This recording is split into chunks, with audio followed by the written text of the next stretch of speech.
Hello, Crystal Hive is live. Like, music's a little too loud here.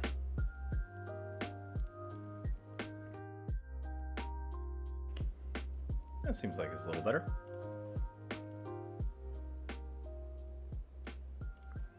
All right, so today is Saturday, which means Keyforge Day.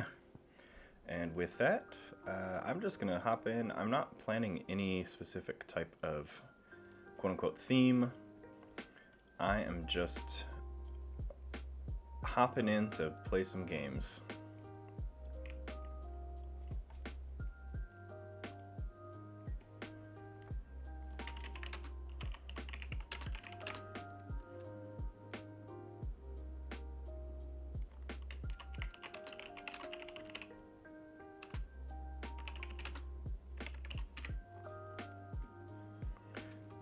I like how this person's like, oh, do not play anything strong. Well, I'm not.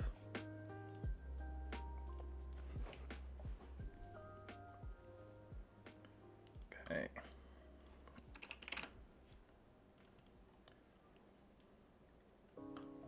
What do they got? Worlds collide with Stiltkins. A red alert, 2 Ingrams, 2 walls. Really no amber control. And I got a really nice logo start here.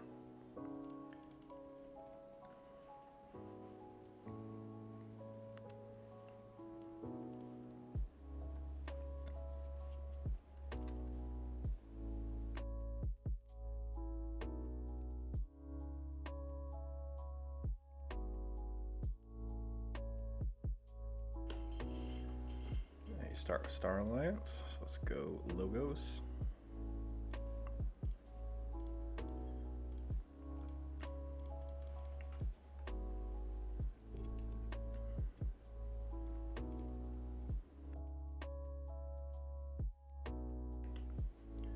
Hope that everyone's having a good ending of their, if you're in the United States, Thanksgiving weekend.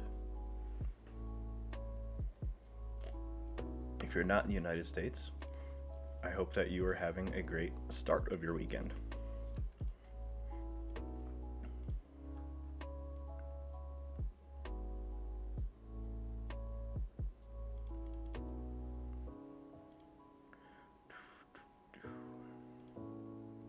Of course. I can never keep the stupid guy on the table. Alright. Probably gonna go Saurian next.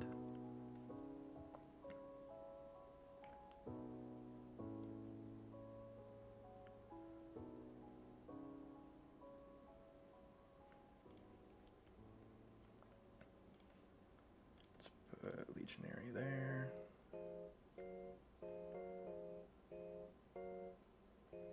That's Ward. Hepsis.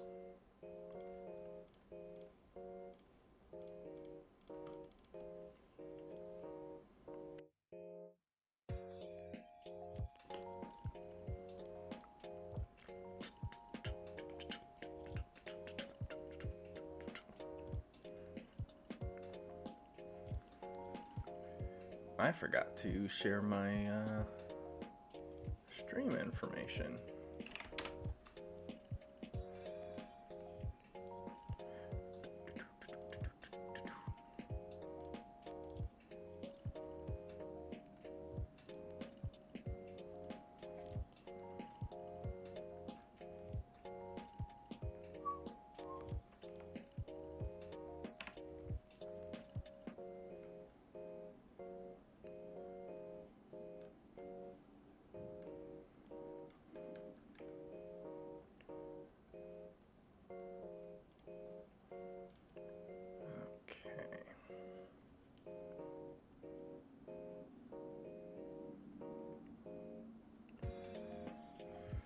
I think Logos is going to be best bet here.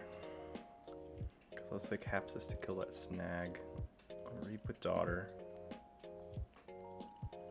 Let's pop a Sanitation Engineer and then pop a Candle Unit. And I'll leave Graft.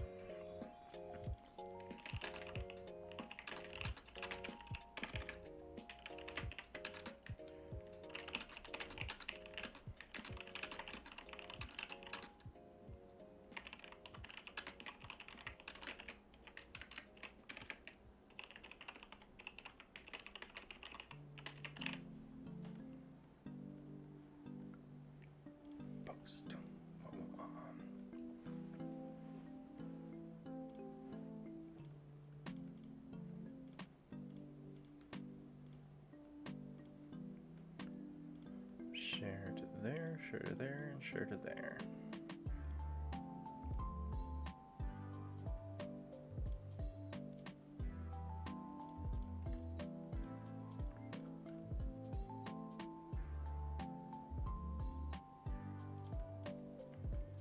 Purged, huh?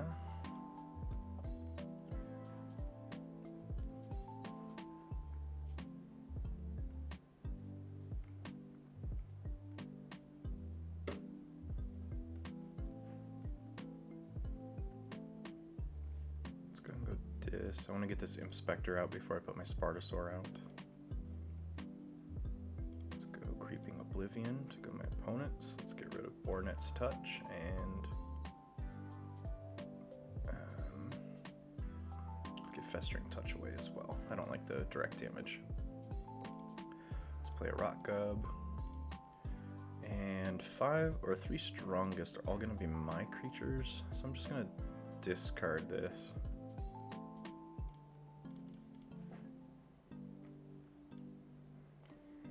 And I'm going to eat some pizza. So, going on mute for a little bit.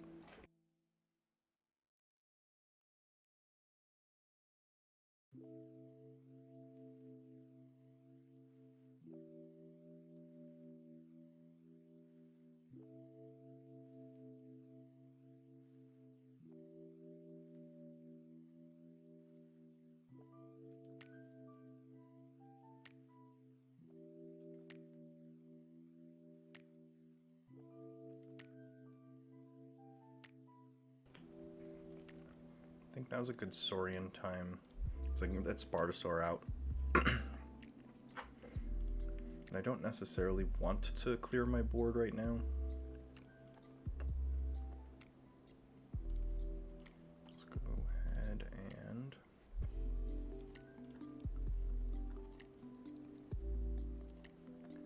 let's fight that Bloodshard Imp. Let's have Odoak. Fight.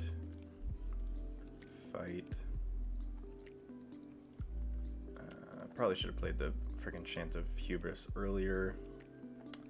Oops. Let's go ahead and move that to Mugwump. Let's Phalanx Strike that Mugwump. I'm gonna Exalt Odoak so I can't have Amber stolen from me again, and then I'm going to kill. Let's kill that Frayne.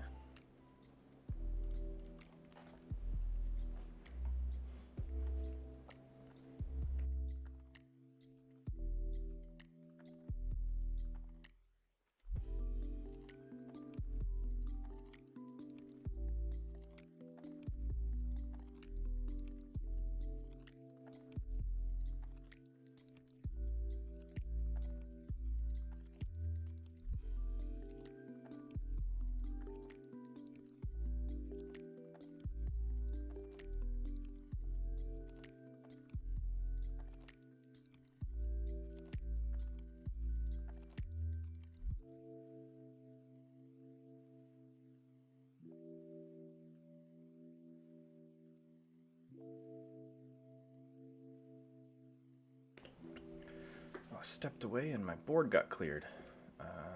Used Flex and then just killed something. Okay. So I think I'm gonna stick with a Saurian turn. Let's get the Golden Spiral out.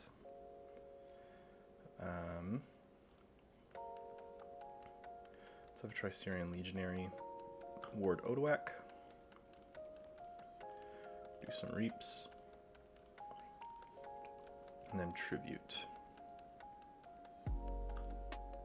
And I do want to stack that Tribute because I want my opponent to kill him, and then I can hit this interdimensional graft.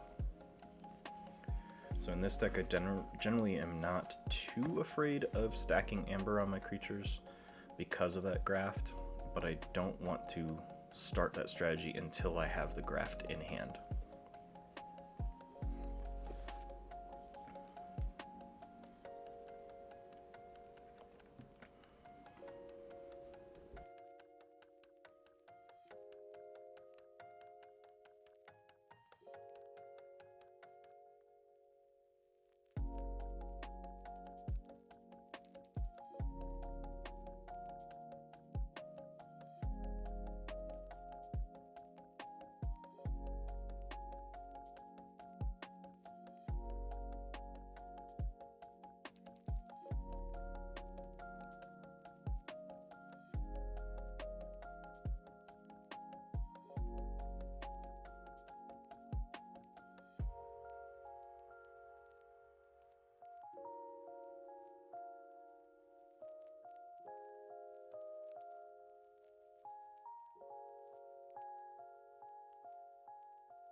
Realize I'm talking with my mic off.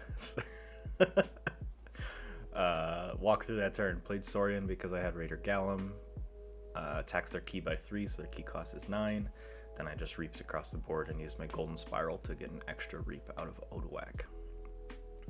The intention is still the same as previous turn, to just increase key cost and make them keep gaining Amber so I can get a good interdimensional graft off.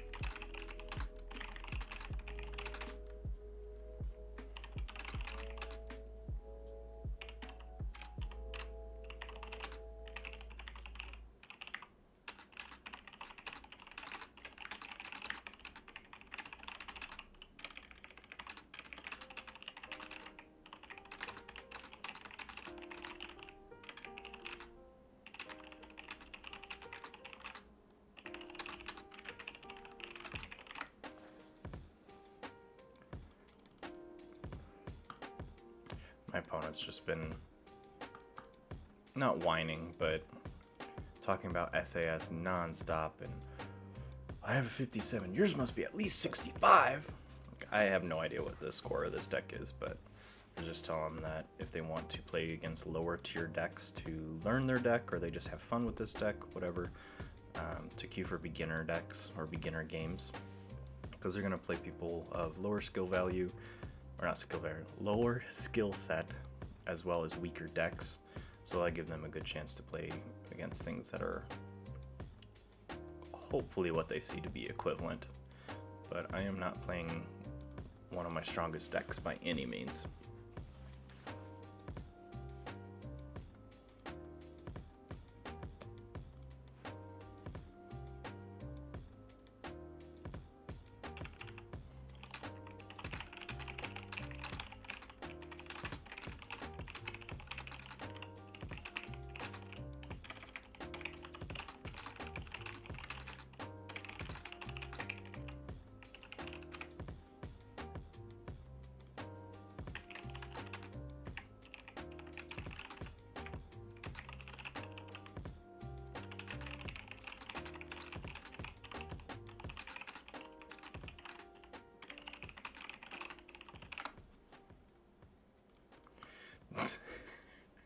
I'm sorry, man. Like, I can't control people, but I want people to play the same level deck as me. Like,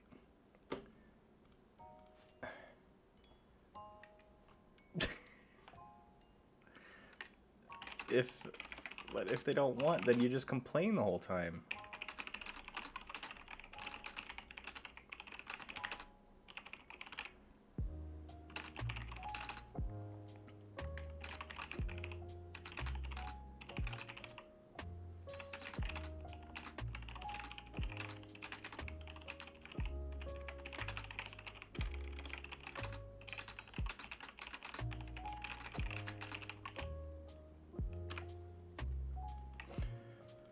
Oh boy. Let's go logos. Let's just get going here. Let's nuke that. Let's do graft. I might as well play Cutthroat. It's not going to get me anything off graft, but playing those two cards on the same turn is a little interesting, unless the opponent's way above 6, or I'm sorry, for Cutthroat way above 8, then graft and Cutthroat on the same turn aren't really going to do much. The reason I played them both is because Cutthroat just gives me an extra amber by playing it, and I can't guarantee that my opponent will be above 8 again. And this sets me up to get checkmate going.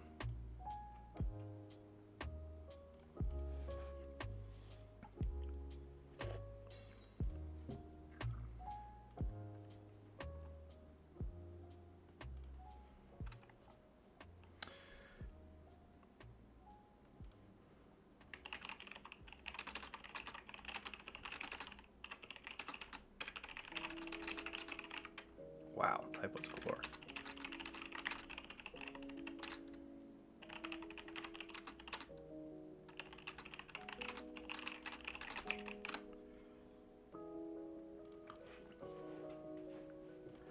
So this isn't anything against the player. This is kind of just a public service announcement. So Keyforge, at its core, I'm gonna get on a soapbox here. Keyforge, at its core, is a game built around imbalanced decks. Decks have broken combos. Decks, you can't build them, so you're at the mercy of the algorithm. You are playing a deck that is showing you how to play it. You aren't building a deck and dictating how to play the deck. So if you're looking at Keyforge in an attempt to play a balanced game, you're very, very rarely going to find it. You're going to be playing against very imbalanced sides. Either you or your opponent are going to have a severe advantage at some point in the game. And that's not anything to say against Keyforge. That is to just say that Keyforge at its core, again, is a game that intentionally is built to have decks that are imbalanced. And the beauty of Keyforge, here's where I get on the happy part of that soapbox. The beauty of the Keyforge game is you get to learn how to make up for your deck's shortcomings by playing against those imbalances. You learn what your deck can and cannot recover from. You learn what your deck should and shouldn't do. And you also learn ways that your deck can capitalize against other decks' weaknesses. So it's a game about learning on how to overcome adversity. Let that be a microcosm of how to approach your life, I guess. I'm just going to go Saurian and finish this out. Let's reap, exalt, reap, reap, reap.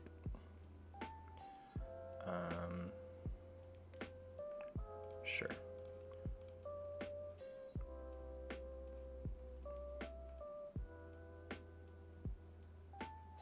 Let's reap.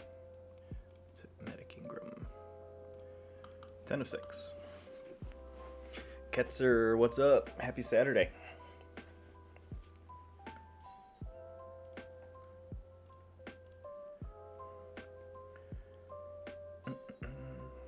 I am playing Gordon, Professor Croc, Fotu.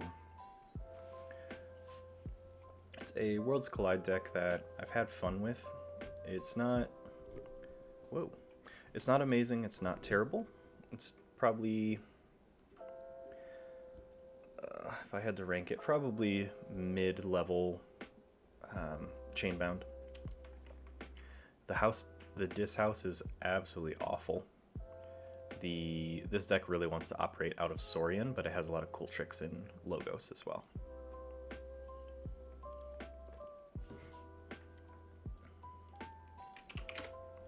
GG. I'm just rapid firing a bunch of Qs today. I don't want to play that one. Let's play Crow. This is my double Edai deck.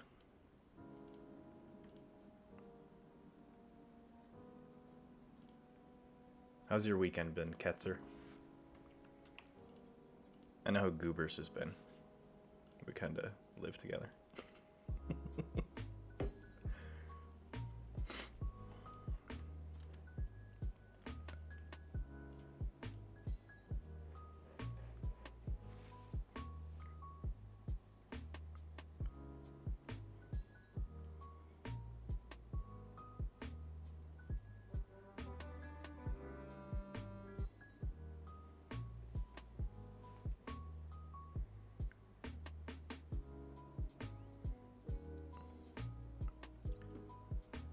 RC87. So I'm just confirming some appliance stuff here. There we go.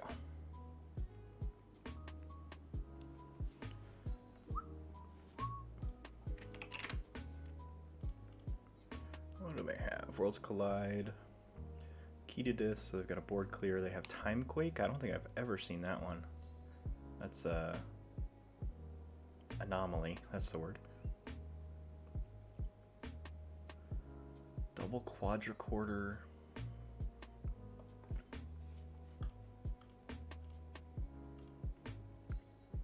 I'm gonna go ahead and keep this.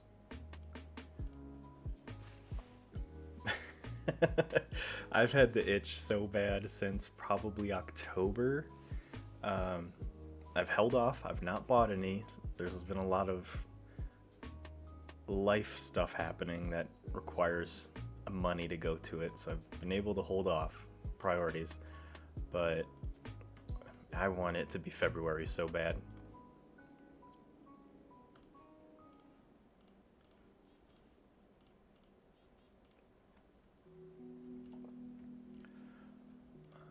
The game you're supposed to... So are you I'm trying to think of sports that are currently working. There's football, soccer, or football.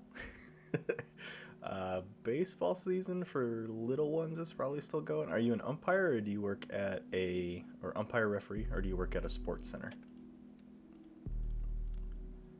I guess that's a question that's up to your discretion whether you want to answer that or not, so I understand if you don't.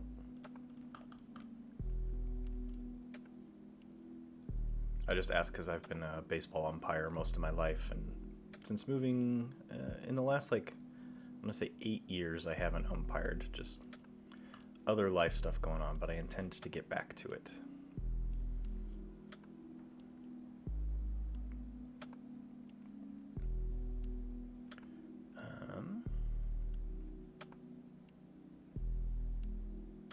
Sure, let's go logos.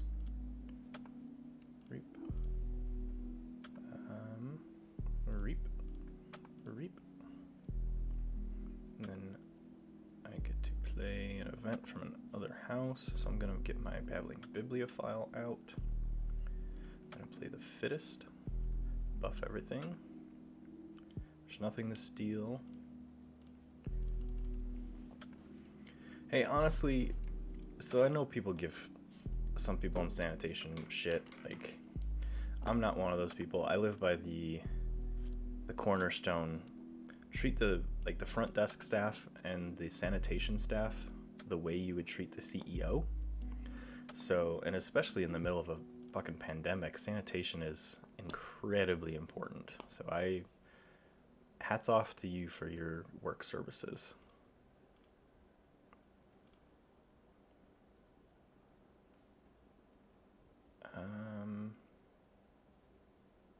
Man, I guess let's go Star Alliance.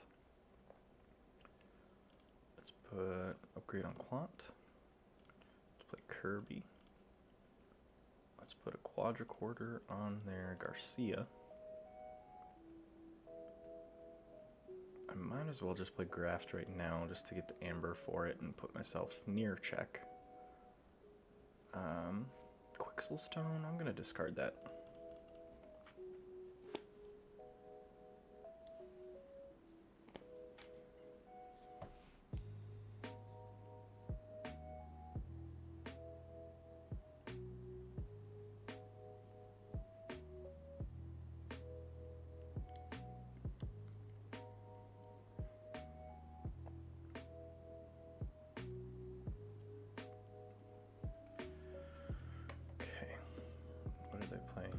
I looked away for 2 seconds, so they're just key taxing right now.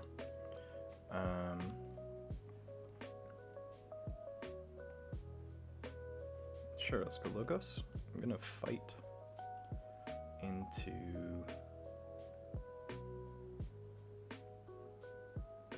I don't like this Calvin. I'm gonna fight into Calvin. Gonna steal. Play a...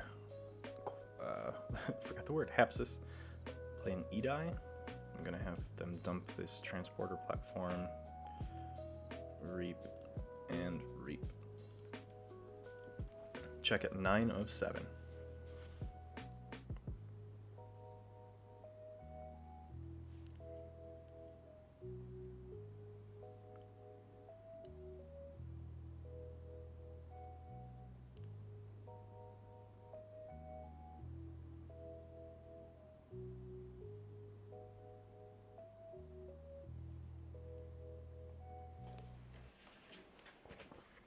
So I'm doing like 10 things at once here, so I apologize.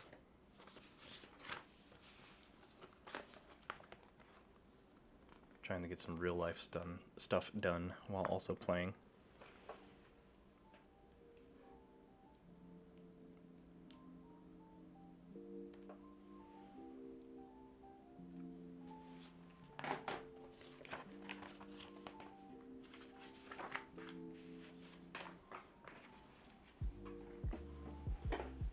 Let's go blue key. And let's go untamed. Not to take my archives. Rustnar, and then put the feathered shum in there. To the right. And then let's regrowth. I want to regrowth my yeah, let's regrowth the E-die.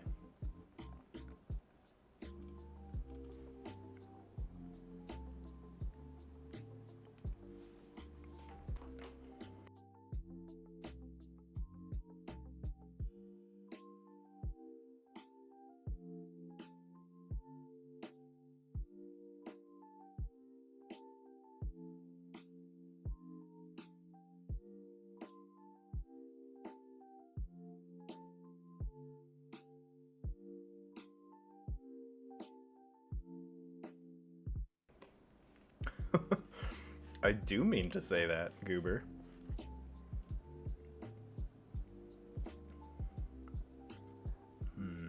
Let's go Starlance, take my archives, transporter platform, car, and a zap for 1.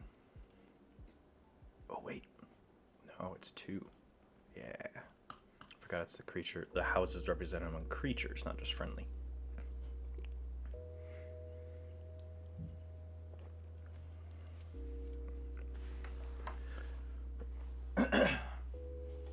I think it would be safe to say that my entire real life revolves around 2 things: working and games. So not necessarily just Keyforge, but games in general. Red key. Let's go logos. Quant. E-die to the left, archive the fittest. E-die to the right, archive the fittest.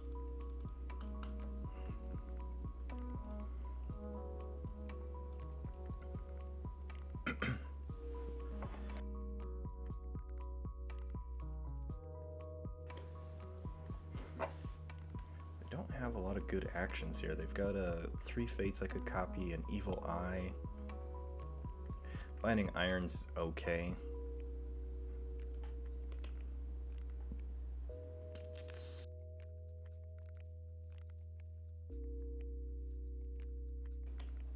I think zoom's nice in Wild Wormhole. I mean, it's the little things in life that matter, right? If you just take care of priorities, you make sure money comes in, and if you make sure money comes in, you've got stable income, you're taking care of segueing right into it, you take care of the people you care for, family, friends, whatever, and then the rest of your life, just make it whatever's fun for you. Let's see, I don't have any elusive.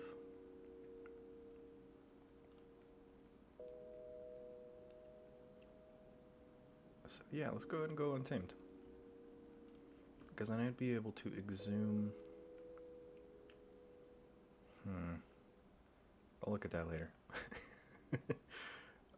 Yes, I'll take my archives. So let's drop the Mustic Murmook to get rid of Sensor Chief Garcia.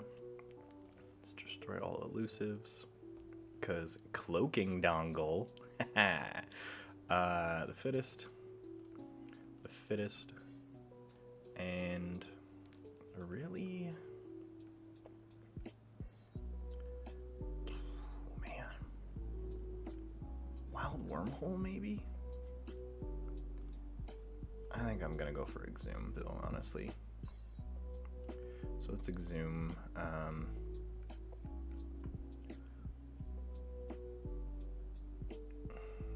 I could Could Exuma Taunt? I'll Exuma Taunt. Let's put him on the left.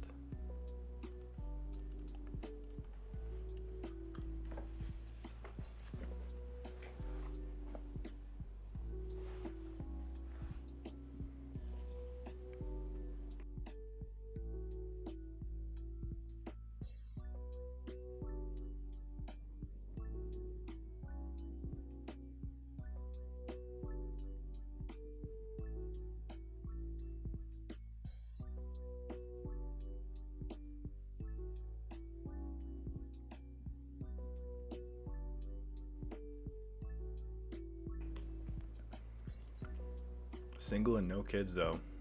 You got a lot of space for games in your life. I've been there.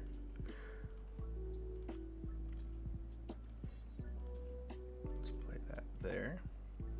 I don't think I have any.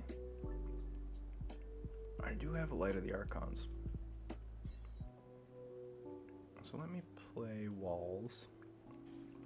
I'm actually going to play Walls to grab Quadricorder. Put Quadricorder over on their creature. I'm going to Reap. I'm going to bounce Karkar.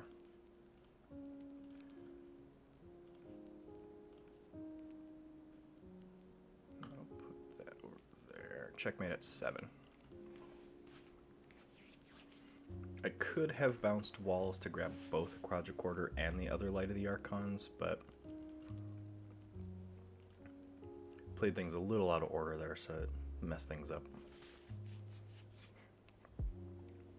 I guess now that I read your comment in full there, Ketzer, I have never not had any debt, so I'm not quite in the same space as you.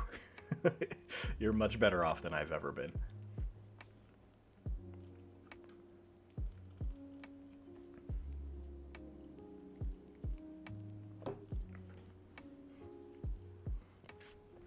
Checkmate of 7 of 7. So they've got some Amber control here. They could stall me. Timequake. Ooh, that's cool. I've never seen that card. I like it.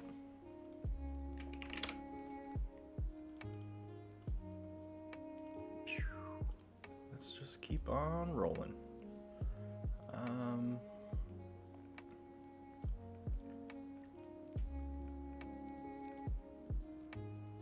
I'm gonna play Gorkapad. This is a fun deck.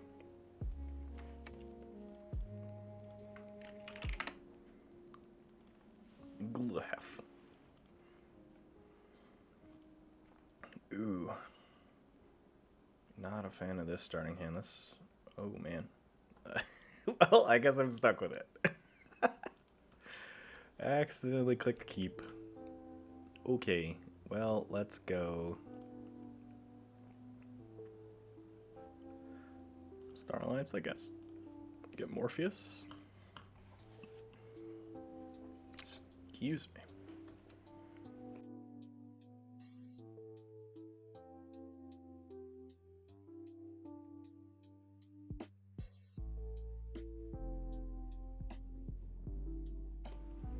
I'm gonna do some wonky stuff here. So I'm gonna go Quester Jarda. Let's go Cincinnatus Rex.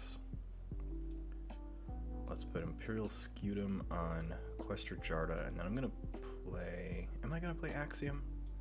I should have done that differently if I was gonna play Axiom, so I'll wait.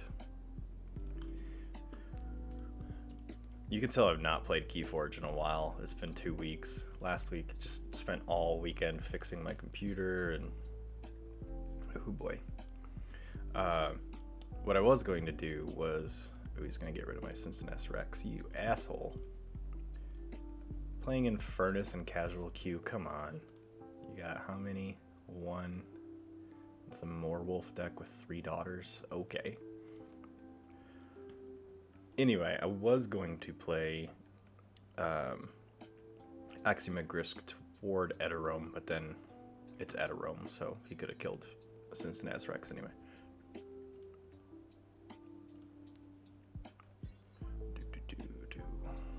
Let's go Shadows, Bad Penny, and Hidden Stash to hide that Axiom.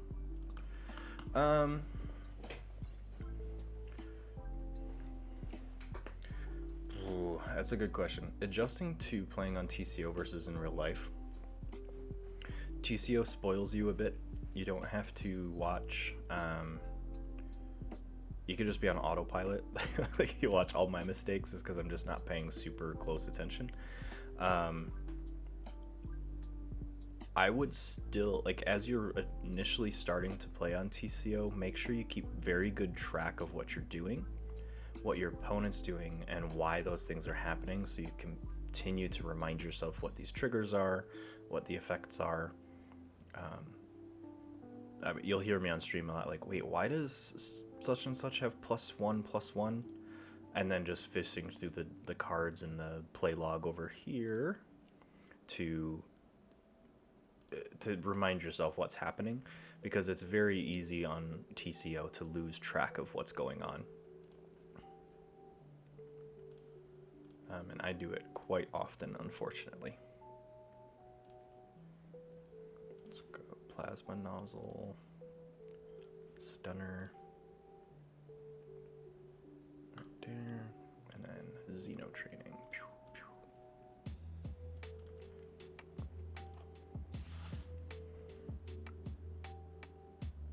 2 Universal Keylocks and a Data Forge as well. This is not a casual deck.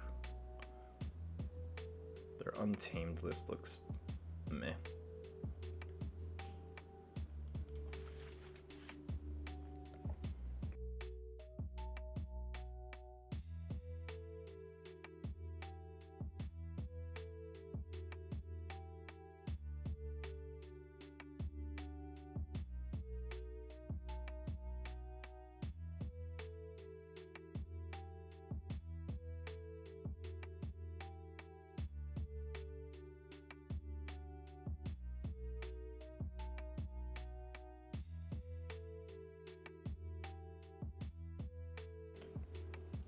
Okay.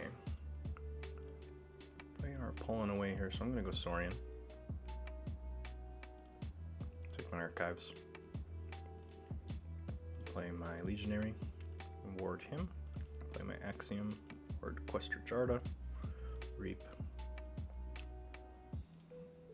And gonna be done because I don't want to stun anything. I'm also thinking about it. I don't have any of the add-ons currently. I know there are some add-ons that work with TCO that help you keep better track of statistics. So the caveat, not really a downside, but a difference in play. How did they get big zoom? Okay. One of the caveats to playing online is you lose track of what you're doing. But playing online also gives you a much better opportunity to track the statistics of, okay, I love this deck. Why do I keep losing with it? And you can see, if you pull through all your statistics, start seeing, oh, I really struggle against really heavy board control decks, or wow, this deck actually does really well against Rush, but struggles against a control deck. So you can start looking at that type of stuff because you can look at your opponent's deck lists through your tracking as well. So there's pros and cons. It's just a very different style of play.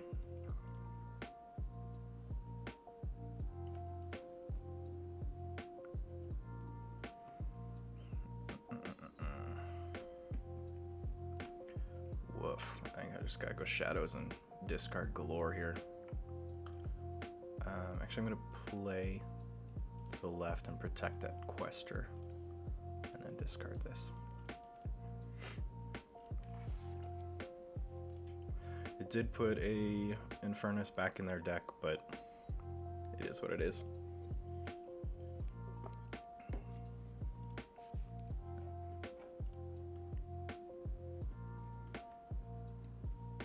Drawing like shite with this deck.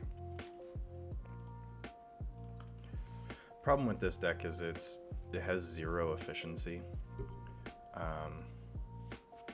So I struggle with the ability to get the hands that I need, and I kind of have to wrench it into place.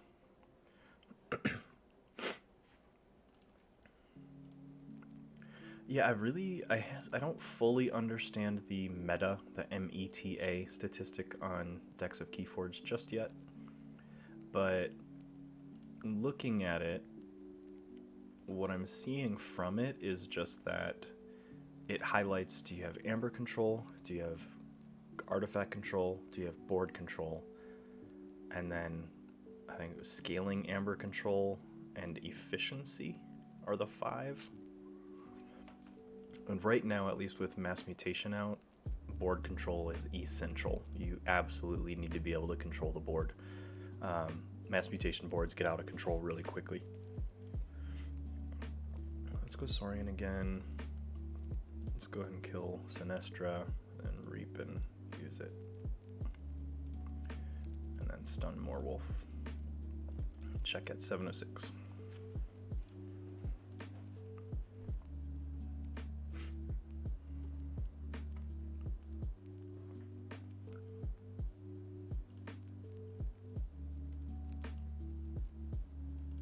You mean you can't see the decks of Keyforge meta scores, or what aren't you able to see on your cell phone? Or tablet? I guess tablets are considered mobile as well.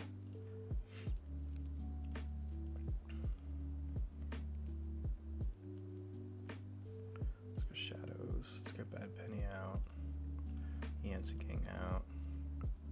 Save no safety in numbers for now. Because I can... Oops. I'll get over here. I'm going to pull up the decks of Keyforge for this deck and show you the meta score that I'm talking about.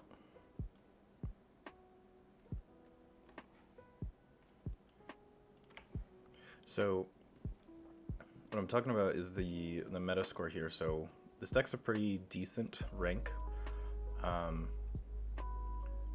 It's just an all-around good deck. It doesn't do anything specifically well, which is why I don't often play it in competitive play.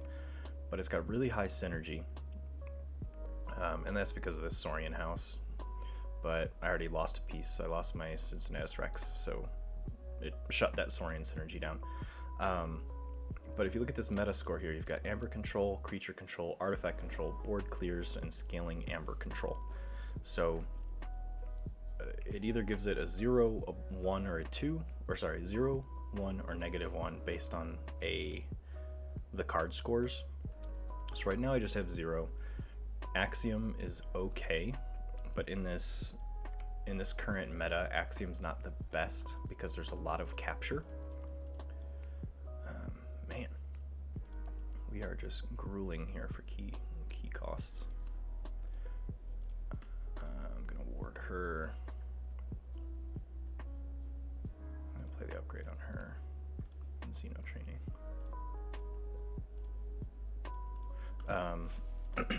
So the meta score gives you a better idea of generally what your deck can do, but it doesn't tell the whole story.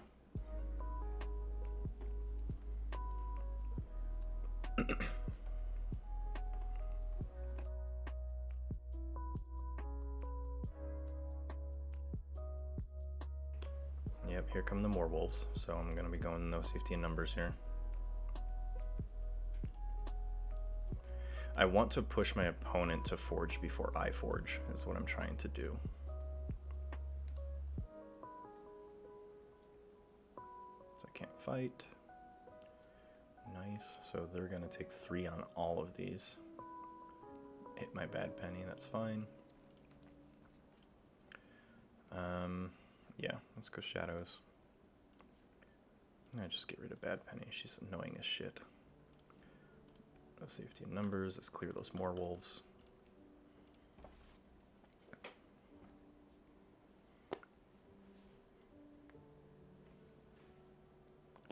Got a nice treasure map for a Shadow's turn. An okay Star Alliance turn. I really want to play this Helmsman Spears after I get this Saurian out. So if Yancey Gang's able to stay out, I'll probably go Shadows. Or, you know what? I'm just going to go Saurian. Makes sense. Let's go to the left. Let's ward Yancey Gang. Let's play a Primus Unguis. To the left. To the left. To the left.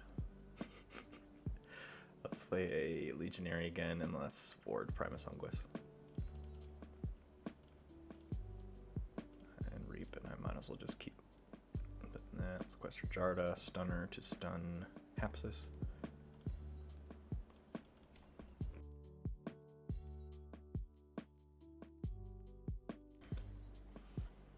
Okay, again, so I want my opponent to get their key before I do. But if they're just gonna give it to me, I have to be able to steal.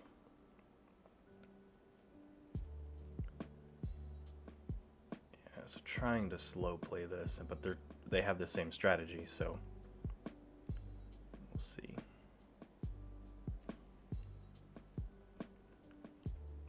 And they're just gonna keep playing more wolves here. I don't know, how did they get those back? They have 5 more wolves. They've already played 3, and they're playing 3 again. So they shuffled back into them. That's crazy.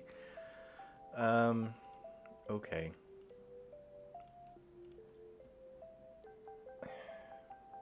Man, I just need to go Saurian. Fuck it. I'll push board. Yeah. We're just gonna do some fighting here. So you're gonna fight. You're gonna kill our more wolf. And we're gonna stun Sanitation Engineer. You're gonna fight a wolf. And you're gonna fight a wolf. My favorite set.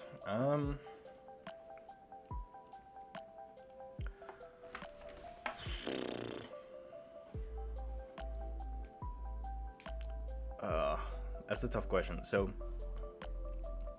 for the longest time, it was Coda.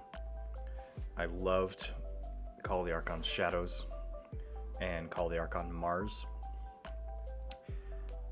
Coda has not survived the gauntlet of new sets, unfortunately. So, what we've witnessed Coda do is it was still really strong through AoA. It was strong, but not the strongest in Worlds Collide. And now with Mass Mutation, Coda's kind of disappearing from competitive play from what I'm watching and hearing and seeing. I would say my favorite overall set that is best internally and externally balanced, so best balance against itself and other sets, is Worlds Collide. I would say the set that I have the most fun with is Mass Mutation. You get some really wonky games with Mass Mutation though, because Mass Mutation, it appears, at least through my play, Mass Mutation decks that are really good against other Mass Mutation decks do terribly against non-Mass Mutation decks. And Mass Mutation decks that are really good against non-Mass Mutation do terribly against Mass Mutation. So they're opposites on their internal versus external balance. So you can get some pretty lopsided games in Mass Mutation. I feel like Worlds Collide is the best designed set that we've seen so far. I hope that was an overcomplicated explanation. I'm gonna go Shadows. Am I? I kind of want to give them Amber. I'm gonna play Brend.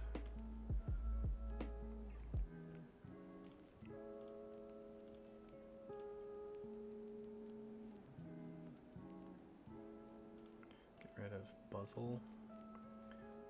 And I'm just gonna camp out here at 11.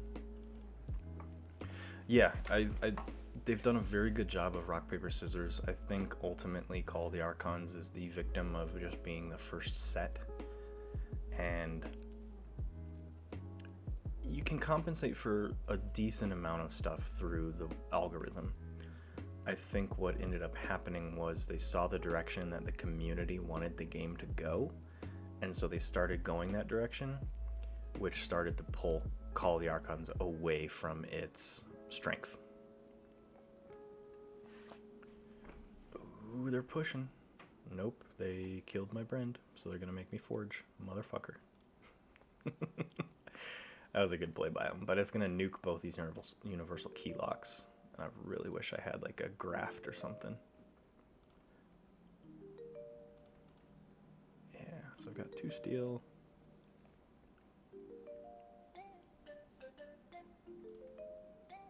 Well, they definitely know what my Saurian house is trying to do, because they picked that apart immediately.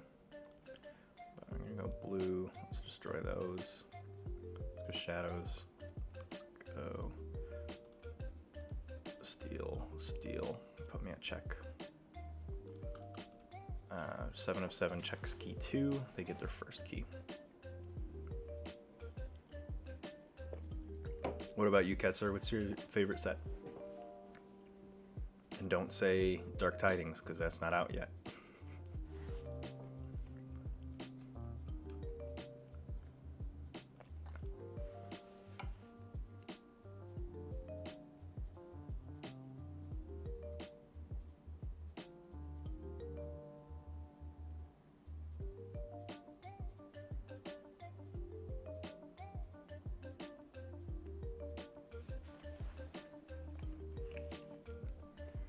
This is a weird game we've been playing here.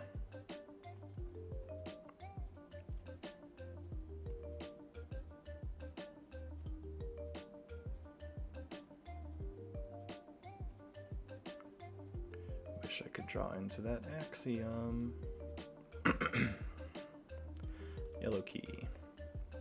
Let's go to Starlance. Draw my platforms. Drop my Helmsman Spears that will not survive, but at least she's on the board. Oh, that's right. Yeah, because you just started with Mass Mutation. Was your friend or your roommate give you some of their leftover Coda decks?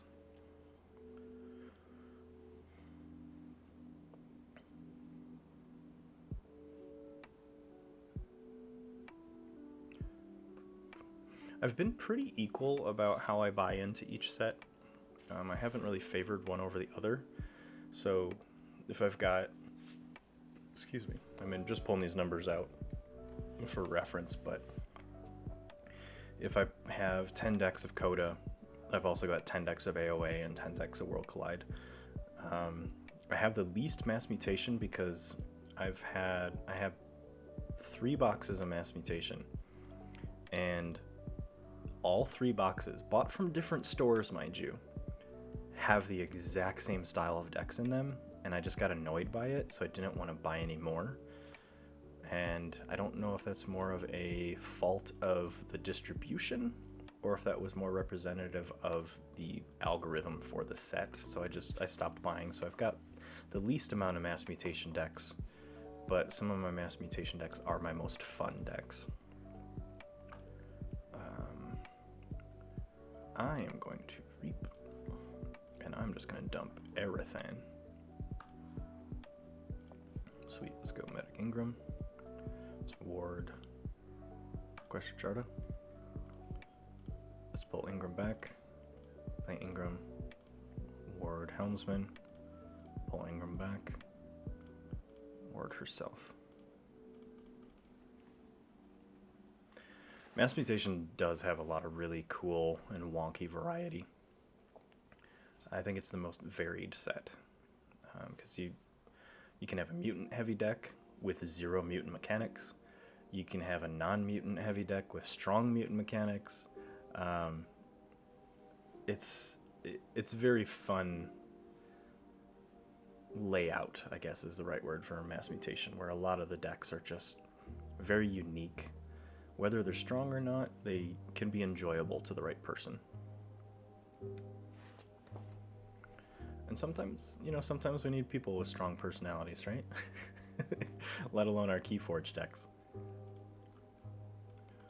Because at the end of the day, our friends can always betray us, but our Keyforge decks are always there.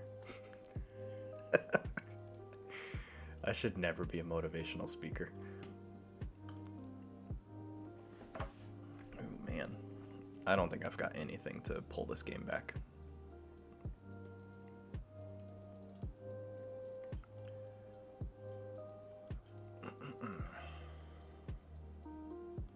Igor. Yeah, they just got way too many ways to deal with what I was trying to do. So let's go Starlands. Let's reap. Pitch everything. And I draw into hot garbage again.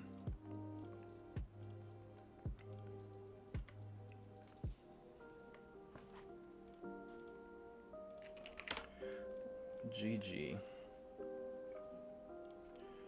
Wild Wormhole can betray you, and I've actually lost a competitive game because of Wild Wormhole. I played it at the wrong time. I'm gonna go this one. I played Wild Wormhole into, I forget what card it was, but it gave my opponent 1 amber. And oh no, I played Wild Wormhole into a Keyhammer. And my opponent got the 6 amber and was able to forge their final key. And I cried. I legitimately cried.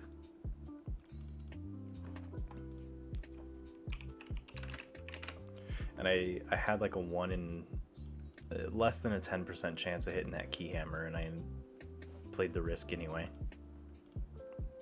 I'm going first, so let's play Philophosaurus.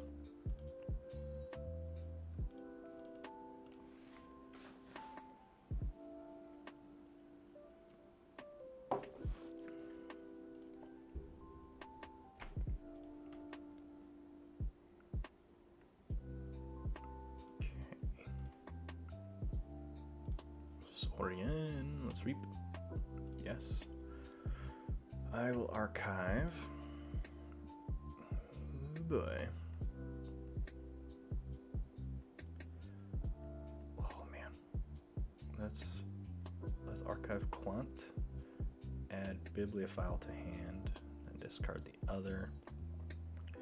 Because now I'm gonna go Brutodon Auxiliary. And then Paraguardian is going to go to the right.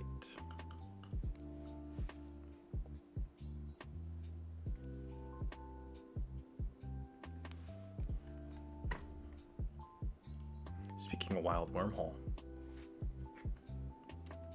I am playing, for people curious about the deck, I'm playing the Wanderer that finds Athletics. Has 4 board clears, so it's got 3 Axioms of Grisk and 1 Red Alert. I know Red Alert isn't truly a board clear, nor are Axioms, but it gives me a very good semblance of maintaining board control. Old Bruno.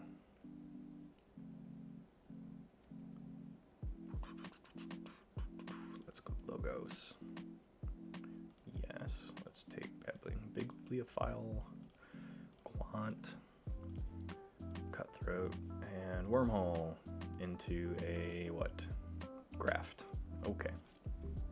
So honestly, if you're doing your first competitive game or first competitive tournament, my advice to anyone going into a competitive tournament is thus. Don't worry about SAS. Don't worry about trying to stump the meta. Don't worry about grabbing a deck that you know could potentially obliterate rush decks. Play a deck with which you're comfortable. Play a deck that you know very well, and play a deck that you feel it does 1 or 2 things very, very well. So the reason I like playing this deck is because it makes sure I keep board control almost infinitely. And I love that I can just play certain cards and do what I need to. Mind you, they've got 2 Silent Daggers here, so I'm getting my ass kicked, but As I'm saying that, I really need an Axiom right now, and I don't have one. But definitely just play a deck that you really know, that you really enjoy, and a deck that you don't mind going 0-4 with, or 0-3, depending on how many people you play with. I think my very first official tournament was a sealed at Coda release, and I think I went 1-5. Mind you, it's still like the worst deck that I own, so my sealed luck in person is awful. But I learned a lot. I learned a lot by not doing well. Sure, let's reap. And let's reap. Let's tribute. And yes, let's do it again.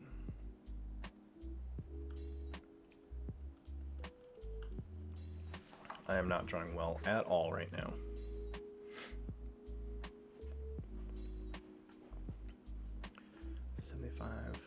That's a cool setup. 75 SAS cap. Do you have to borrow another deck since you've got mainly Coda and Mass Mutation? I would honestly probably stray away from Coda if you're able, or make that your first deck, just to see how far you can ride it. Because in Triad, you want your strongest deck last.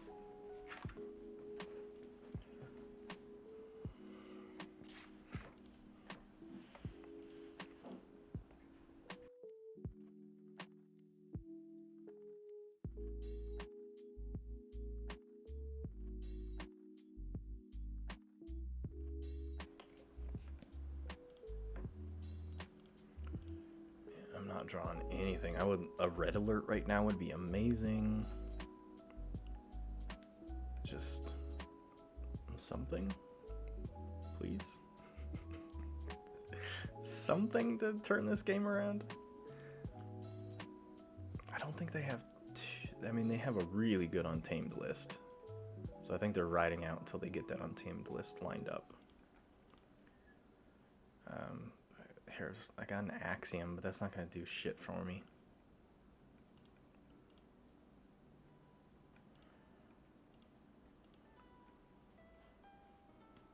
I just gotta go Starlines to cycle my hand, so let's Stealth Mode. Light the Archons, Cloaking Dongle, and then Zap. Let's hit you for 2. Let's hit you for 3. I guess I can only hit you for 1.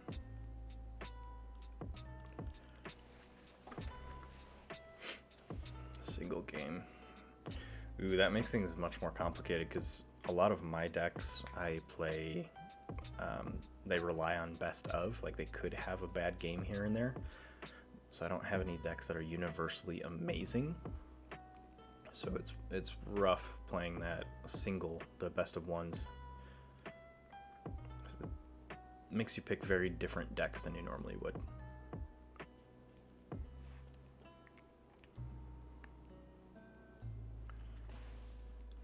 I'm getting curb stomped here. I mean, this red alert's gonna help me reset, but I think I'm way too far behind. I don't have a lot of steel in this deck. I want to see my Candle unit and my Scion Officer early, because it penalizes my opponent for reaping, which is all they've been doing. They're fighting with Umbra, but reaping with everything else, because they've got these double silent daggers.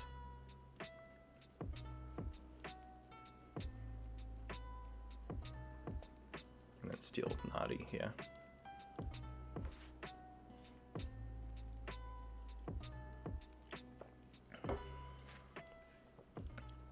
Woof.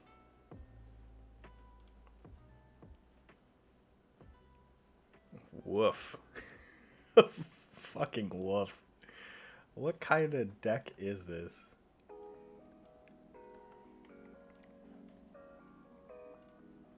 I'm just gonna copy that, bring it over here.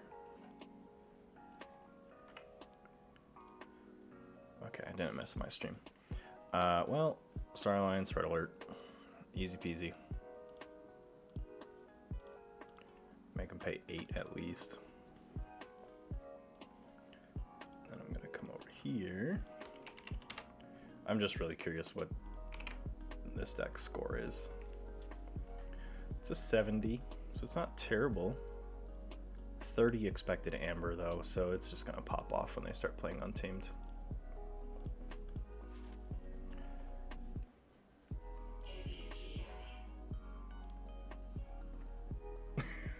Hold on a second.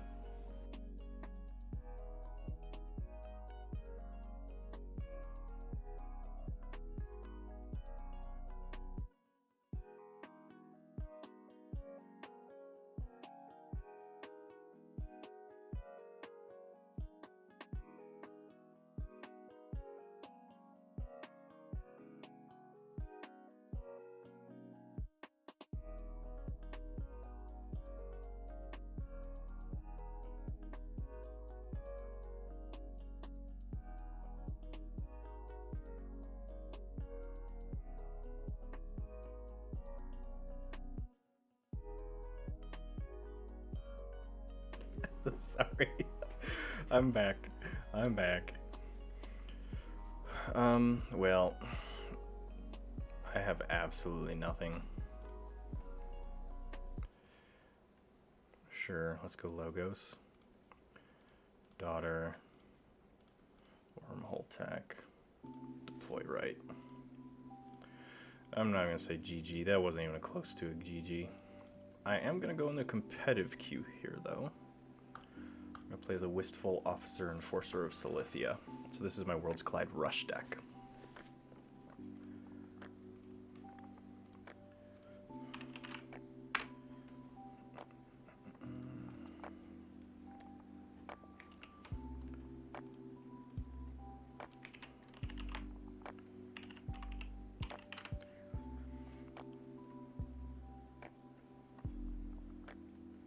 Let's see, if I'm going by numbers, this is my 9th best deck. It has, I say rush, but it really isn't an amazing rush. It's 21 expected amber. Has a lot of cool Logos tricks is why I really like it. Logos being one of my favorite houses. Also, I've really been warming up to my Agra Piece deck. It's a Dis Logos Saurian. I'll play that one next in a competitive queue. It's a really weird deck, but it just, the deck list looks really unimposing, but it's just somehow able to hold a game together and at least give me a chance to catch up.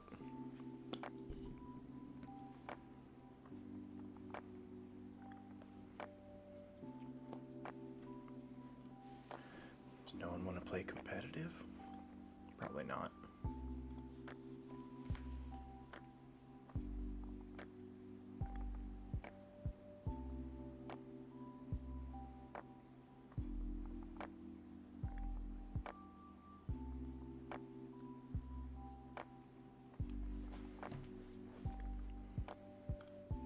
Highest SAS, I have an 80, so 8-0. And that's my Agra Piece, the Swindler of the Park. So if you pay homage to the SAS and their like percentage rating, it is 99.612%. So it's in the top 0.4% of decks based on synergy, anti-synergy, all that stuff. According to decks of Keyforge, this deck makes for unfair games.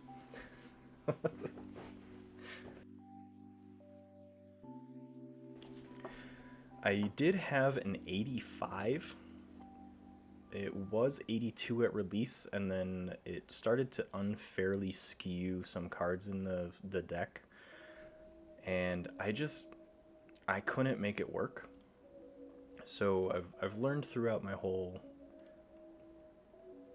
I'm just gonna do a casual queue here. No, I don't want to play against that guy. That was the guy my first game of the day. With it even being an 85 SAS, there were some games where it was absolutely amazing. I couldn't get that game to, or that deck to really work. I felt like I was pulling the wrong cards at the wrong time, and then I was trying to just polish a turd, so I had some lackluster turns where I'm like, I need to play 2 cards just to get out of this 2/2/2 hand and play the probability. And I couldn't get a winning record with it. I think I was sitting at like 38% win. So I decided to sell it. So now my next highest is that 80. I'm gonna do competitive. I do not want this password there. And then I'm gonna try this again. Let's put which one I was gonna do? Wistful Officer.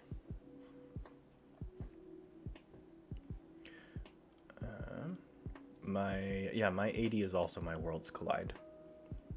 I think I just consistently see Worlds Collide at the top, that it justifies it being my favorite set, whether that's accurate or not. I'm gonna pull this list over here while I wait for someone to join my game. So this is my 80 SAS.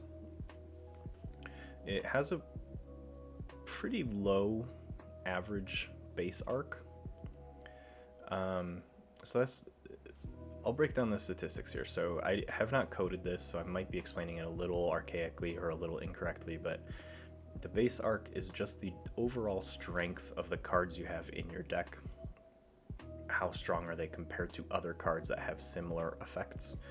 So 63 is a little above average. I think a 58 is the average arc. I've got plus 17 synergy. So this deck, and also no anti-synergy. So this deck doesn't do anything that counteracts itself. So everything it's doing is trying to do the same thing. It's trying to all push the same sort of objective. And for this deck, or for that deck, I'm using my E on the fringes to actually purge my own dis lineup. If my opponent has dis, I'm going to hit their discards first. But if there's no discards available from my opponent, I don't mind generally hitting my own. And the ones I really want to keep are E on the Fringes, Harbinger of Doom, Infernus, and Exhume. I don't really care about the others. So then I'm going to spend the rest of my game probably playing out of Logos with some supplemental turns out of Saurian.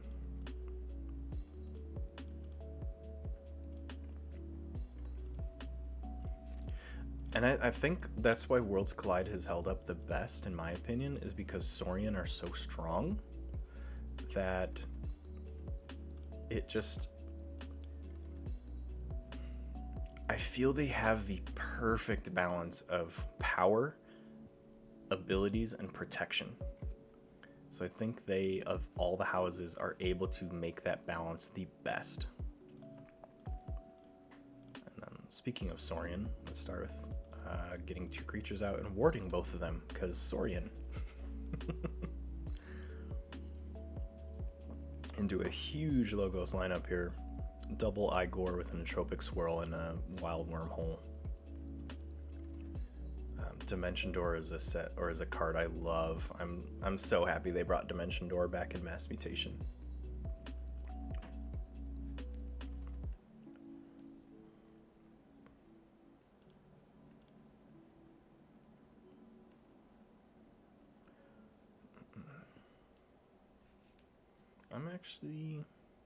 I'm gonna bide my time with another Saurian turn here. I'm gonna play Perfectus Ludo. So I'm gonna Reap. And then I'm going to fight with Legatus to exalt him and ready and use just to Reap.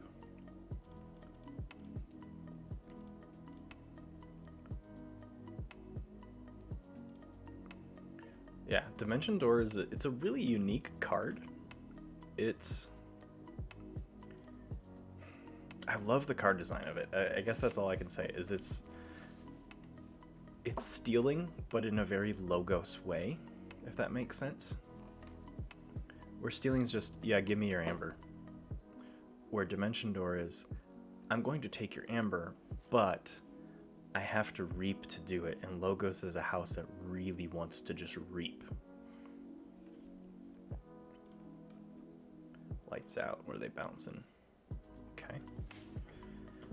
I wish I could get this. I kind of want to slow play this right now. I'm going to Star Alliance and get Morpheus out and try and double tap these Igors. I'm probably being really greedy. It's probably going to backfire, because just playing one creature is telegraphing to them I'm planning on using him. But they did dump a decent amount of their board clear. They could Bouncing Death Quark, but an Untamed... They could drop a bunch of creatures and then Cooperative Hunting, I guess.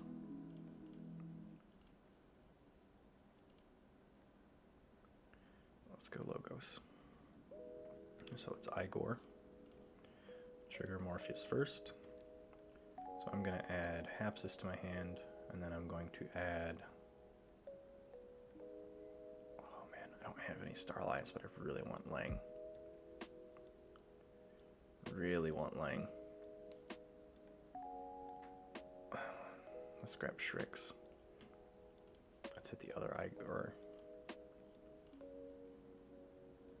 Memory Chip is awesome. And then I want Anomaly Exploiter. Get all the Logos going. Let's steal one. Let's drop a Hapsis. I'm gonna Tropic Swirl to kill that Witch of the Eye. That's Wormhole. To play Positron Bolt and hit there. That was not a bad Logos turn. Wish I had that Exploiter out earlier, because then I could have full board clear as well. I think that does take me through almost my entire Logos line though. 1, 2, 3, 4, 5, 6, 8, 9, 10. I've got 2 Logos left in the deck somewhere.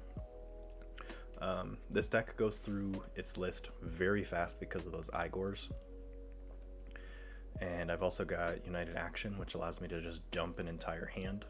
So this deck also has a lot of really cool speed efficiency. There's a difference, like action efficiency, and this is speed efficiency, where it goes through the deck quickly.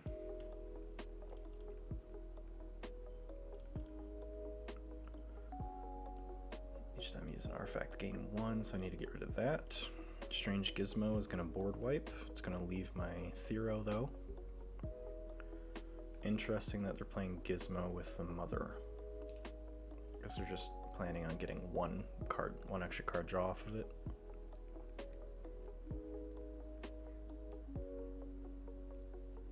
So in this case, I will probably play Saurian, because I have the best Saurian line to follow a board clear. Oh, they played Mother for a Bouncing Death Quark target. Okay, it's blue. It's after They Forge. I always forget.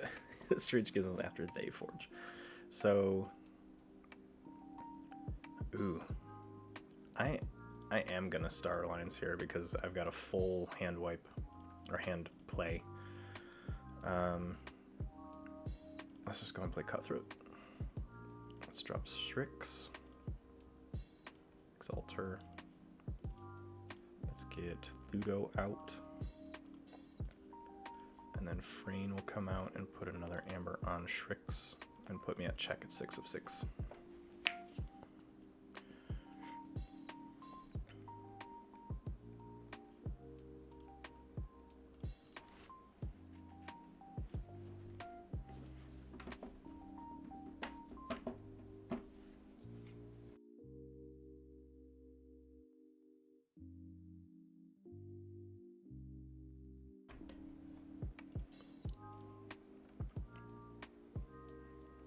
Looks like they're having some connection issues.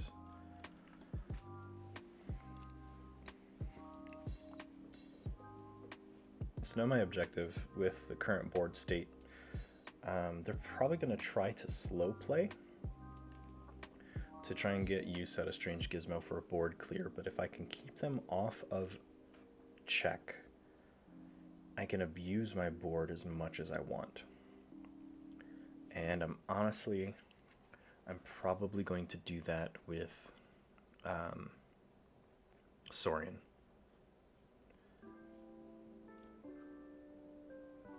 They disconnected. There they go.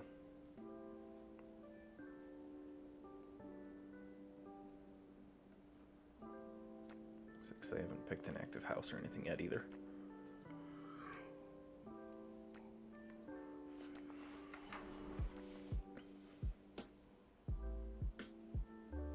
Shadows, okay. Naughty, Shadow Self. Seeker Needle to probably ping that ward.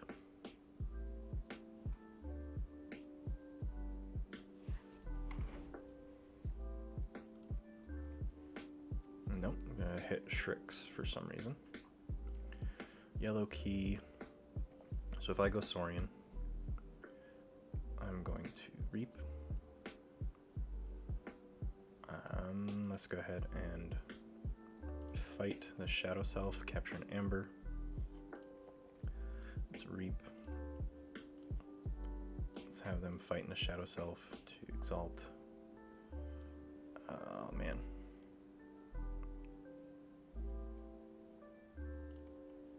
Let's have you Reap.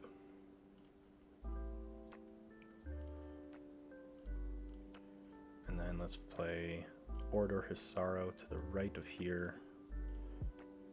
And Reap. Check at 7 of 6.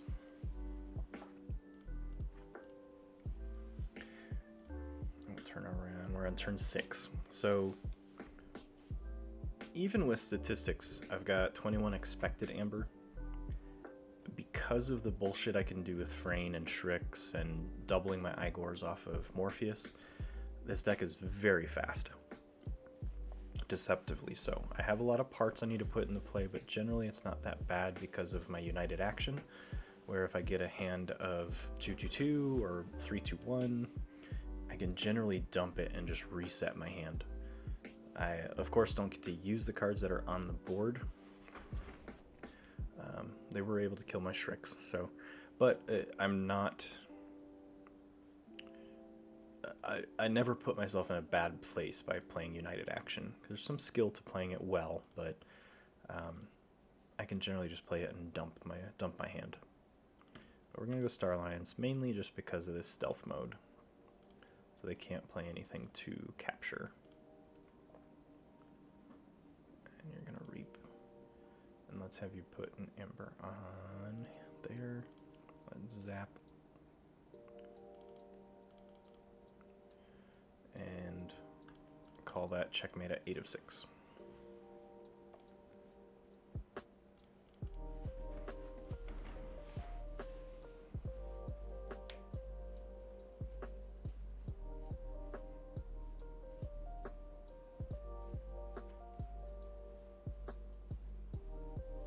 I love this deck so much. I would say this is probably my most fun competitive deck. Doesn't have a ton of Amber control, but it has ways of grabbing tempo. Also doesn't have a lot of board control, which in this meta can be an issue. But and it's like can make me lose 2 Amber here. They do have TMTP, but if they had that, they should have played that before the Urchin, so they don't have it. Sweet. Yeah, it's tons of fun. It's a really fun deck, and I didn't even get to do the my favorite is I'm gonna gesture here. So a full line of alternating but symmetrical houses, or they could be matching houses, as long as the line is an even number of creatures and symmetrical. And then you pop in Morpheus on the board, and I've got 2 Code Monkeys. So I Igor, which gives me 4 triggers. I was going to do 2 and 2, but it gives me 4 triggers because of Morpheus. And then I play my 2 code monkeys, which gives me 4 triggers a code monkey, which can give me 8 amber, plus I get to look through 12 cards. And then those code monkeys, unless my opponent's able to get that Morpheus off the board, I grab my archives and I do it all over the next turn. Wasn't able to do that on stream, but it's the first time I did it, I'm like, oh, this is dirty. This is so dirty. I'm gonna take a quick, honestly, probably 2 or 3 minute break. I just need to get a new drink and stretch my legs, but I'll be back for the rest of the stream.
Okay, I'm back. It was a short break. You're probably still not here, Ketzer, but have a good weekend. Gonna open some more competitive queues here. And I am going to play... Where did it go? There you go. Agripiece. Swindler of the Park.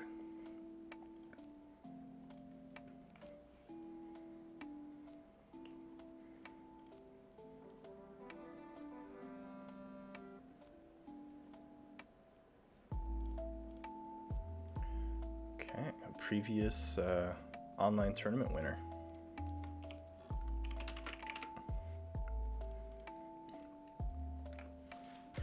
Decent start.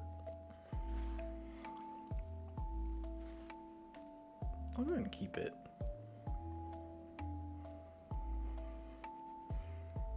Try and start getting that disc stuff into my archives early.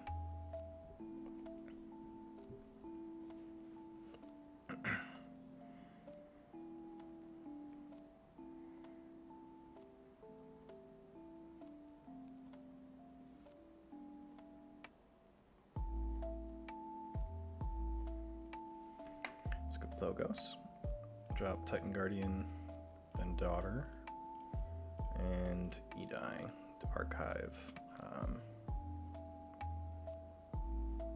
Let's archive E on the fringes because that's the one I don't want to lose in case they have some discard mechanics.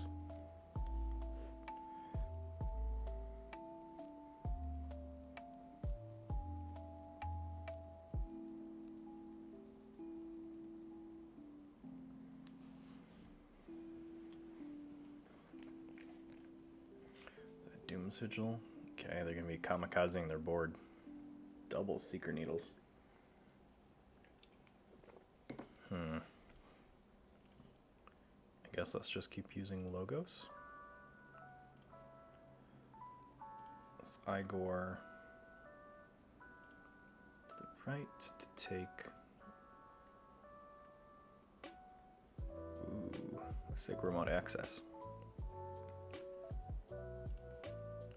Going to use one of those just so they can't kill my daughter outright.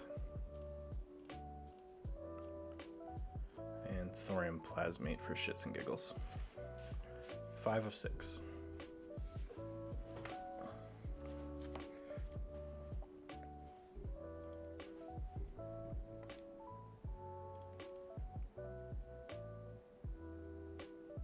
Library card deck. I probably should look at what else they've got here. Really good Logos lineup. Untamed is okay. That Pismire with Resurgence is going to be annoying. Let's go ahead and get some Saurian on the board.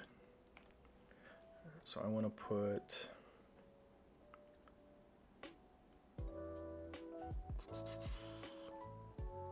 Let's put Centurion Stenopius to the right. Go ahead and exalt him. Golden Spiral. Then a Raider Gallum. And a Tribute. And then Chant of Hubris to move that to Titan Engineer. 7 of 6.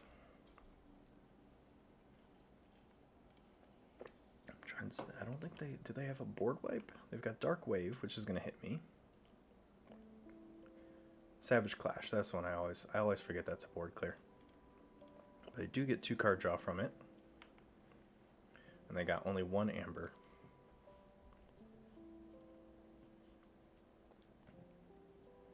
This looks like a good dis turn. Did they play the Resurgence? No. Nothing in their archives, so let's go dis. I'm not in the position where I want to take E on the fringes yet, so I'll just leave it. So let's Draining Touch that Pismire. Let's Exhume my Edai to dump. Ooh. Let's dump that Oxtet into the archives. Let's play Not Finished With You to get Raider Gallum and Igor back in the deck. So check it 9 of 6.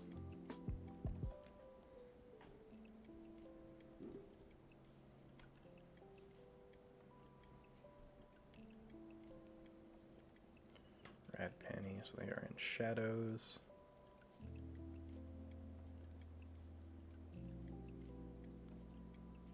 They're going to Seeker Needle this Rad Penny.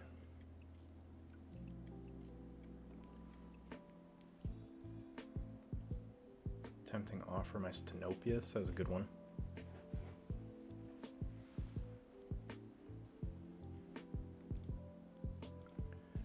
And Bone Rot Venom.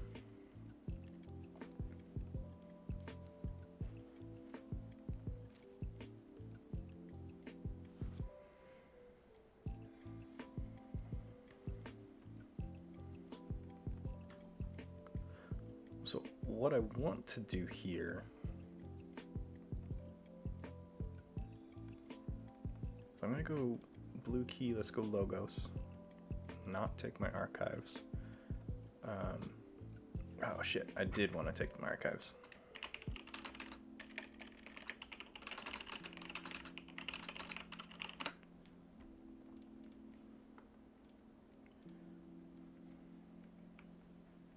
Thank you.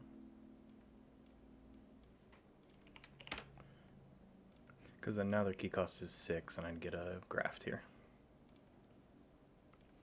So then daughter, scientific hack, and I don't care about Edai.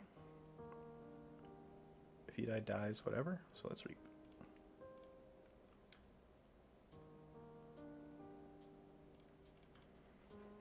So it puts me at check at 8 of 6.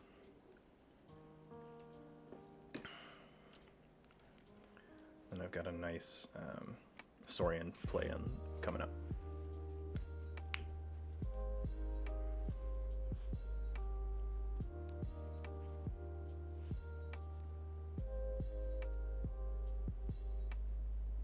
Haven't seen my Infernus yet, which would be nice to pull that soon. So we've got a lot of getting rid of that Savage Clash is going to be crucial because that'll shut down their board clear.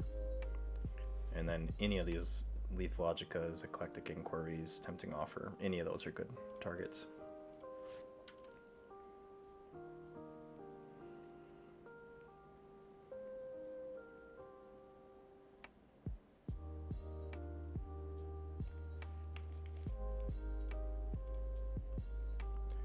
There's a yellow key. Let's go Saurian. Let's go Stenopius. Go ahead and do that. Raider Gallum. Imperial Scutum. Let's go Gargantodon. Let's go ahead and use Scientifical Hack just to get that back in the deck. I don't have a lot of artifacts, so I just want to play that and then next turn nuke it so it gets back shuffled back so I can get the bonus amber from playing it. Let's go and ready and use. I'm going to have that fight. Infomorph. Exalt itself. And let's have it move to Ghost Hawk.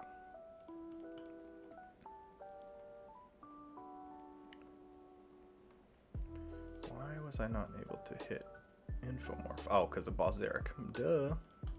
So Boss Zarek gives all creatures that have amber on them elusive. For that side that has Boss Zarek. And really good dis lineup here. I can set myself up for a nice lesser Oxtet play, just getting rid of these 2 Logos cards. Less than optimal since Logos is my best house, but at least I'm not hitting anything like Interdimensional Graft or my Daughters or my Raider Gallum.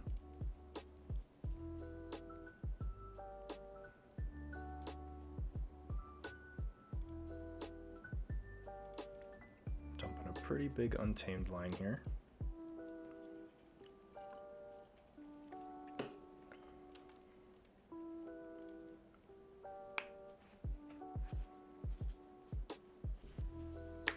Really nice Untamed line. Second Ghost Hawk.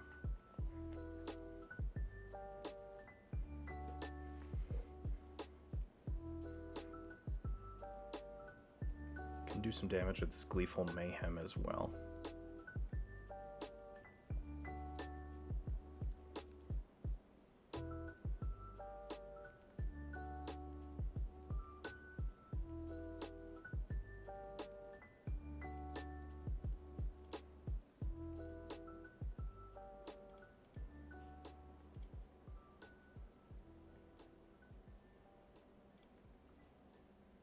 Auto-encoder. So they're abusing this auto-encoder too.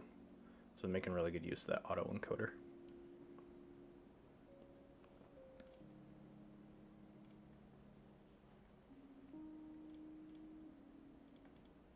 Let's go Dis.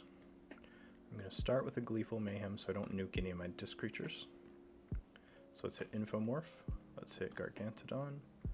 Boss Zarek. Pismire. Let's go Rock Gub. Infernus. Opponent's deck.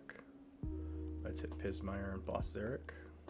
I don't care about them not losing Amber, I'm just shutting their engine down. Let's go E on the fringes, and then Lesser Oxtet, who has Elusive.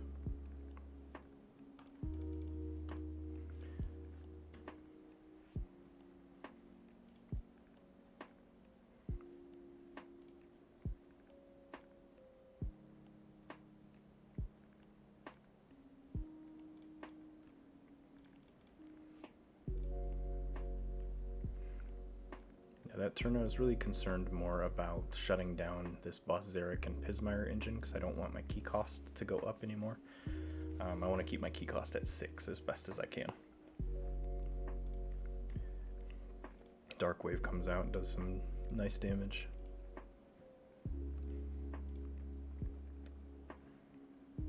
Rad Penny, then Seeker Needle, Rad Penny, and then Seeker Needle, probably my Lesser Oxtet. So they're going to get 2 Amber off that.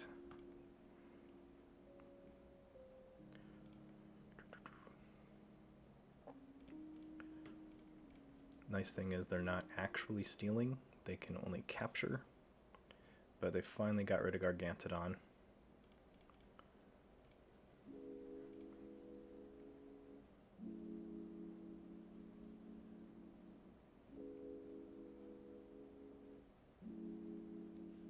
I've got some Logos Igor here. I think I'm still going to play my Dis.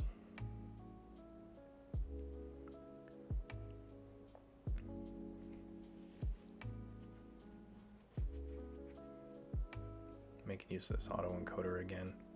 I think they're trying to stack up a nice untamed turn again.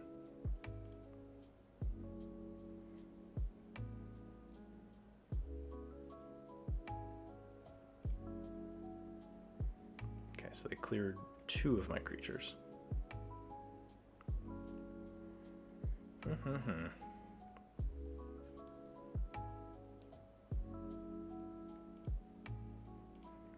They are doing some work here. Good old Doom Sigil, right?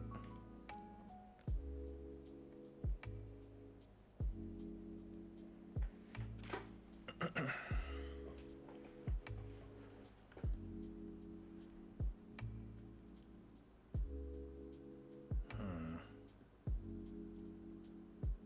think I just need to go Dis.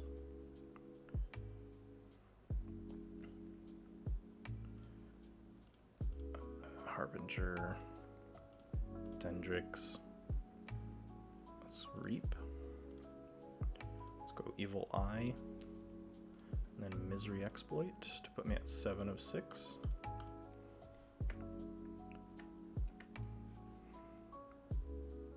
They don't have a key cheat that yeah, no key cheat. So it's gonna be an honest game because I don't have any key cheats either.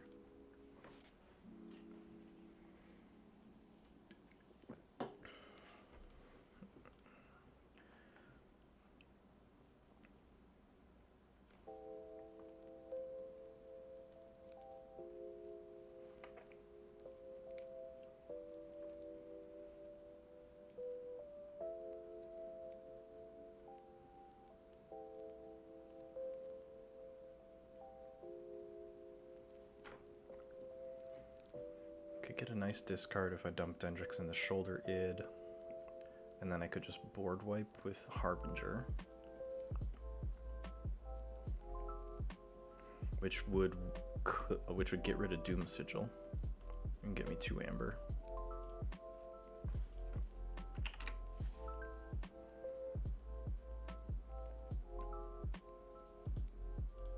They go Untamed, pull their archives.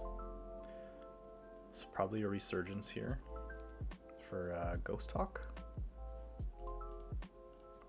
Trimble and Ghost Hawk most likely.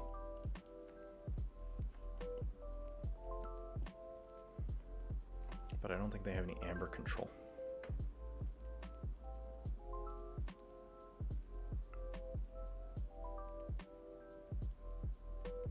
Lost in the Woods would work because it'd get my Harbinger off the board. I'm just pulling up the chat line here because I'm curious what line of play they're taking.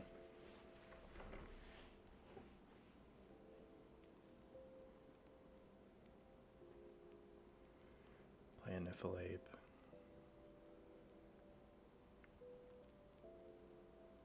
Yep, so they're gonna bounce my Harbinger and probably my Dendrix. And they hit what? They hit their Sacrobot and Rad Penny. Okay.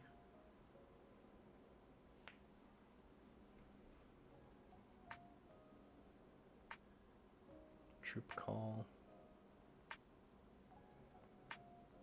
And then probably discard the Nephalapes now. Well, one's got capture, so that makes sense they're going to play that. Are they going to discard the other one? Turn Trimble. Here comes the Ghost Hawk as well.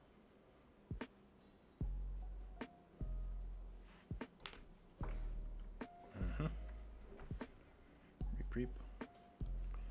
So I don't think they can keep me off of a key, but they're pushing really hard here. They're making a really nice final play. Unless I'm missing a capture icon somewhere, but I think they've all been accounted for.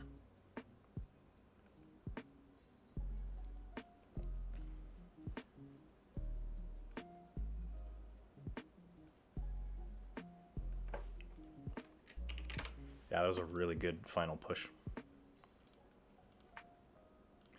Barely got them. Go for a competitive game. I hate that it autofills that password. I'm going to have to change that setting. I'm going to put a time limit on these, because why not? Let's meet spectators. And I'm going to keep playing some more competitive decks that I want to give more reps. So I'm going to play Huge Enormous Viking of Pike's Harbor. This is a Worlds Collide Brobnar. Let me just pull it up. Yeah, Worlds Collide Brobnar Logos Shadows. The Brobnar's okay. It actually does a pretty good job of maintaining board state. The Logos is nice. The bread and butter of this deck is Shadows. So I've got 2 Rani Risk Locks, 2 Too Much to Protect, and 2 Trust No Ones. Excuse me. So if you don't know these cards, lots of stealing is what it boils down to. Lots and lots of stealing.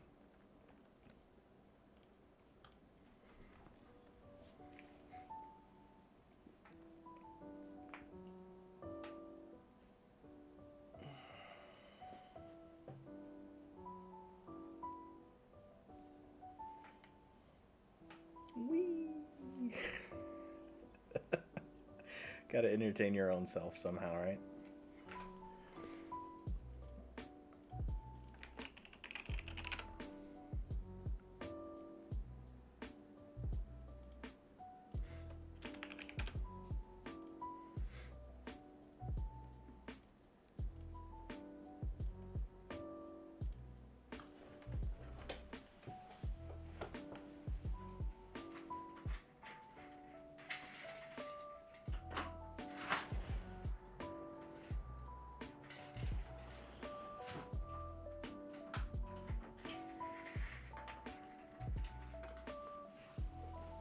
Too much sunshine over there. It's not cool enough to open the door to make a difference.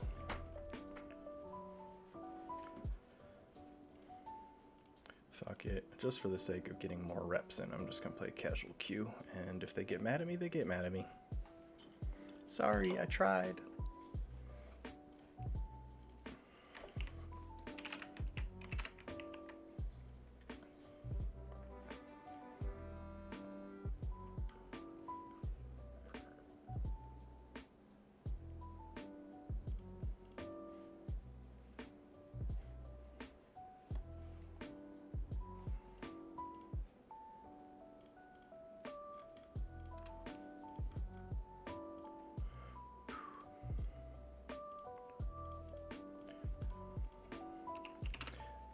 Have fun.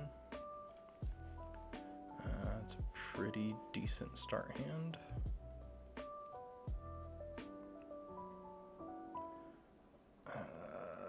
I'm gonna mulligan though. It was a decent start hand, but I would have to make it work. It wouldn't work on its own.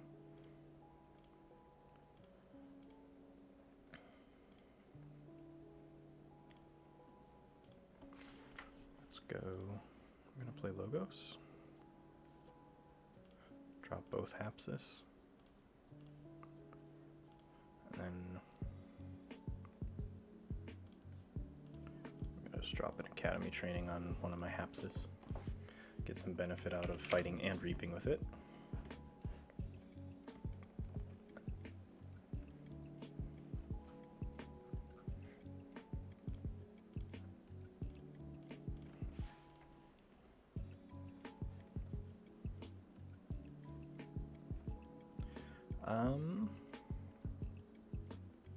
I'm gonna go Brobnar.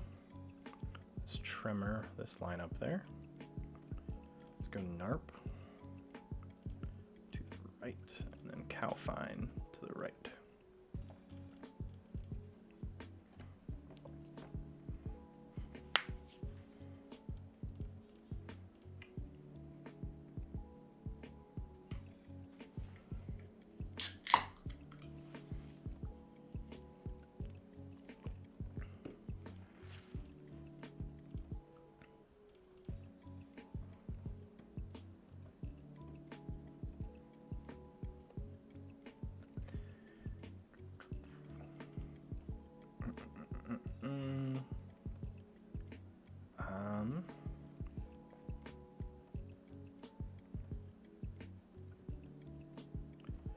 Boy, let's go Brobnar. So I'm gonna Warrior's Refrain. Then Cowfine will fight.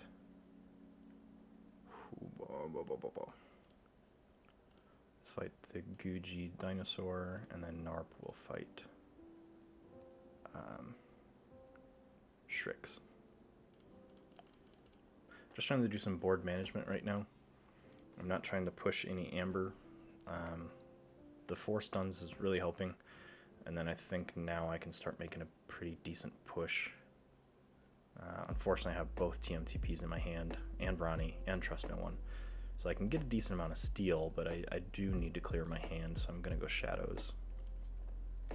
Let's drop a Ronnie. And then let's drop a Trust No One. And hold those TMTPs because I do have archive mechanics. So I can dump those in my archives once I see those.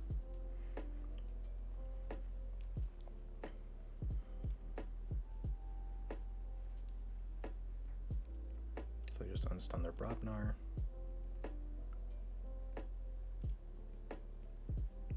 I'm gonna go Logos. Let's first make sure there's nothing that's gonna increase them here.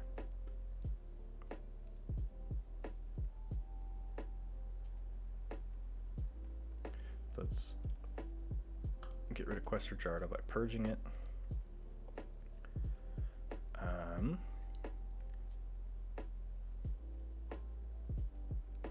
Let's go ahead and kill Replicator.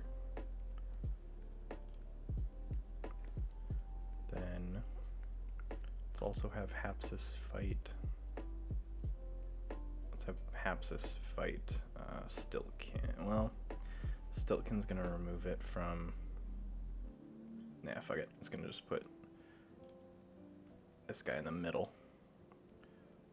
Let's go Wild Wormhole. I don't know what I just played. Trust No One. And then I'm going to Code Monkey to pop both these guys into my archive. So check at 8 of 6.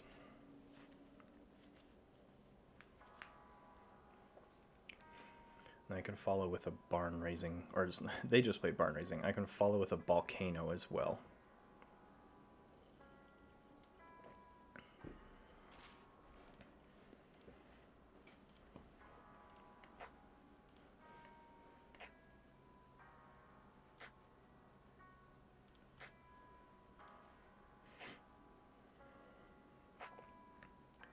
Interesting, they're making their Prefectus fight.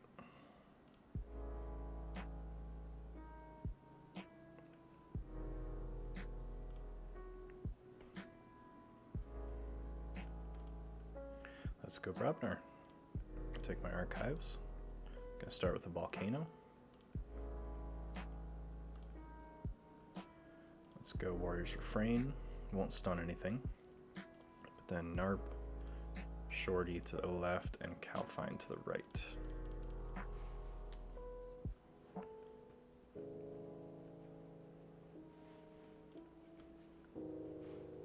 They're doing a pretty good job of keeping me off checkmate here. Or not checkmate, off of check. I don't have 3 keys yet.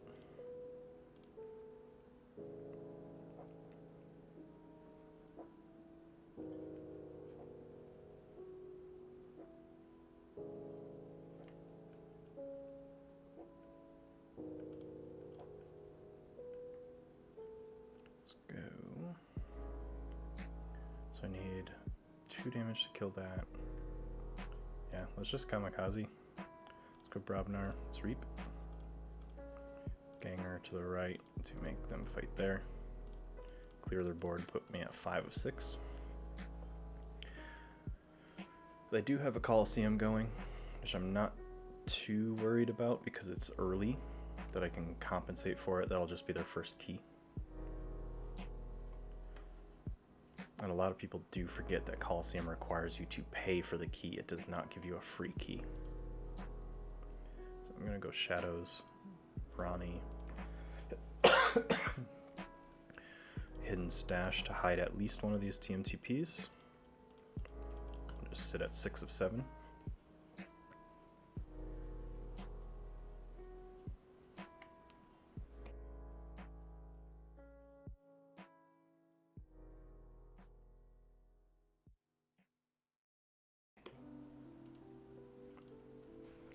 And I'm sure people are wondering why I played a Ronnie while Discombobulator's out. Just to thin my hand. I wanted to get one of these TMTPs into my archive as quickly as I could. So that's the only reason.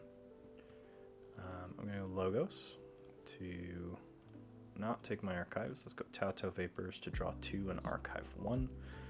I am going to archive...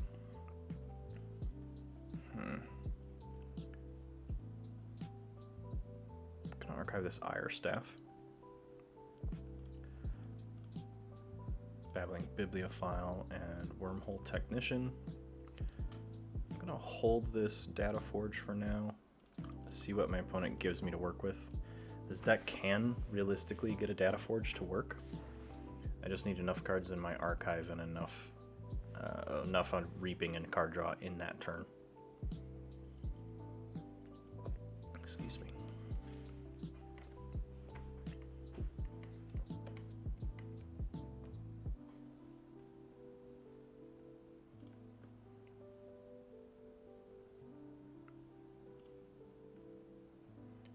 I do have 2 Logos in the 6, so 1/3.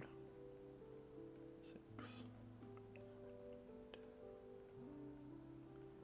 1 Shadows, and then 3 Brobnar. So most chances of hitting Brobnar. But I'm going to go Logos.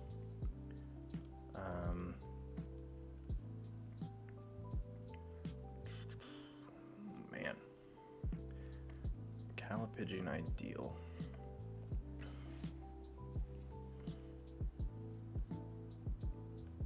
No.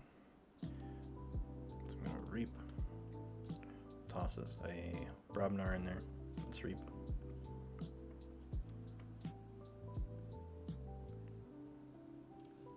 Cycle bin. Let's play Cutthroat Research. And turn there. They're gonna spend 6 off of here. That was a really good play with that tribute, or sorry, with the tribute and city-state interest.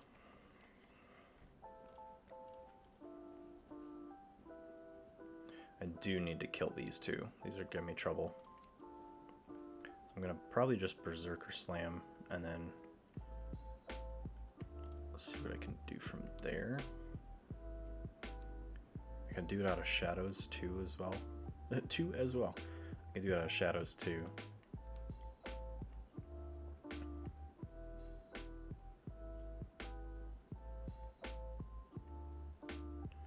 Their deck is gnarly. I'm gonna go Shadows. not take my archives. First, let's mug. Let's grab and kill the Edai.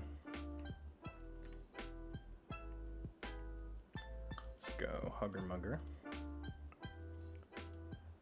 Reap with Ronnie. Pestering Blow on Perfectus Ludo. Still not playing my TMTP. I'll sit at 6 for check.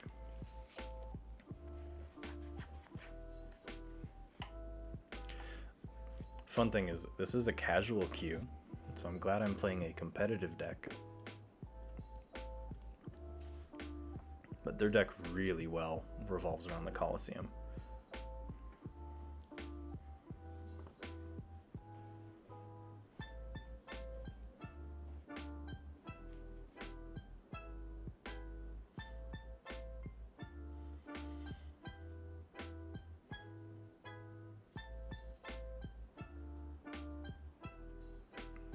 Let's go Logos.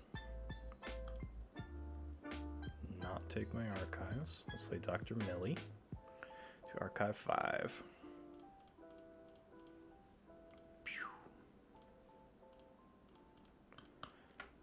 That'll set me up for a good data forge, but yeah. Glad you're playing in casual queues. Dumbass. Okay. I'll do one competitive, and then I'm probably gonna call it quits for the day. I can. My brain is not in Keyforge mode. Question is, what one do I want to play? I'm just gonna keep.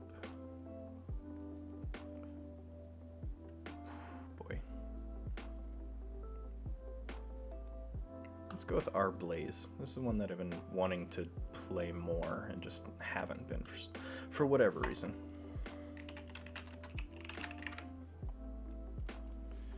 I've got terrible starting hands, so let's mulligan that. And this is an Officer Nell deck, if you can't tell. It's also got Crewman Jorg. They do have double Kangafant, punctuated, Equilibrium, and double Edai. Well, this it is. Gleeful Mayhem, Snarette, and a Dark Minion.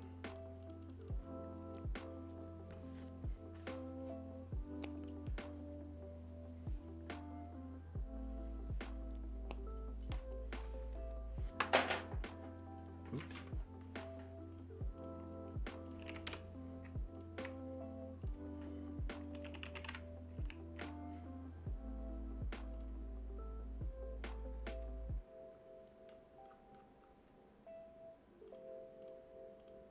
All these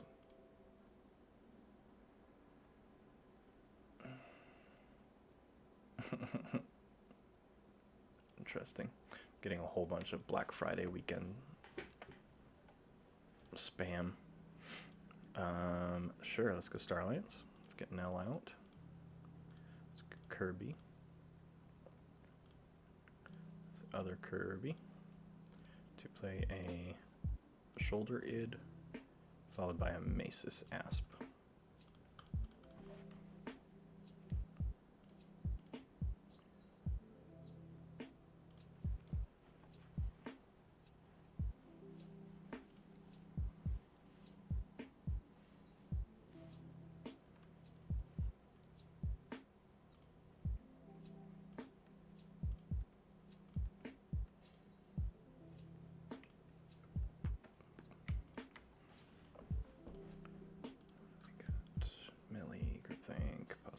Lots of out-of-hand damage, okay. Wiping my board clean. Shadows. Let's Reap. Let's play a Mutant Cut Purse. Francis the Opportunist, then a Rad Penny. Which plays a Look Over There. And then an Opportunist on Mutant Cut Purse.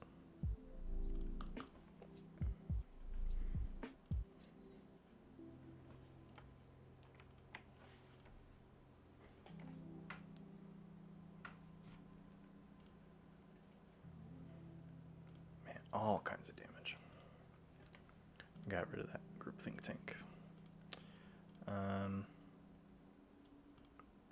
go Dis. Inspector. Snarette. And a bone saw.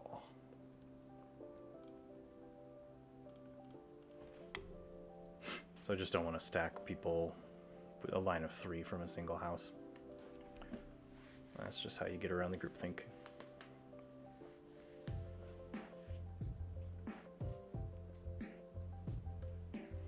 Good old Kangafant. So Kangafant needs to die.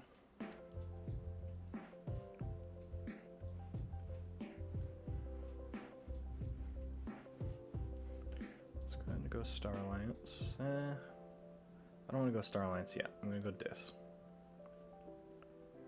So Bonesaw will fight Kangafant. Then Inspector will reap. Snarette will reap. And I do not want Guilty Hearts, so I'm going to discard it, because I'm capturing way more than they are. And I'm at check at 706.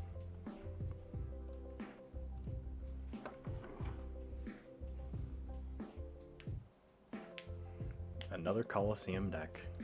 Is there something going on with the meta that I don't know about? that Colosseum is making a comeback? I think there's a lot of fighting necessary, which makes sense in the current meta. Maybe I have to revisit my Colosseum deck. Oh wait, never mind, it's not that great. So, woof. Sure, Star Alliance. Jorg, come to the right. Go ahead and capture on Inspector. Countersuit is going to go on Snarette. Stunner is going to go on Cutpurse. And then I'm just going to play Red Alert to give Snarette a ward.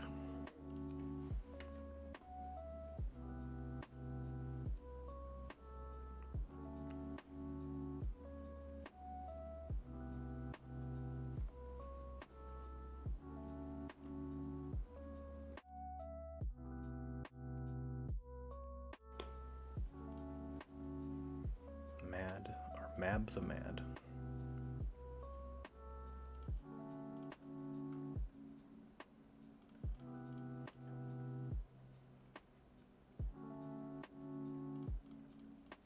Interesting. I'm just getting my fucking ass kicked today. It's probably good this is last game. It's been rough. I do have more amber.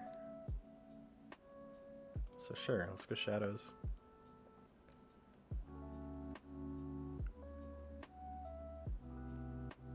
Shoulder id over there. Let's go Perplexing Sophistry. They discard. Oh, I hit their PE. That's awesome.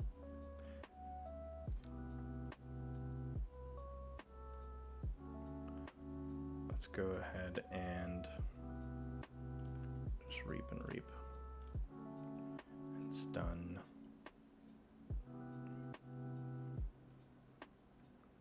Stun Mab the Mad. 7 of 7.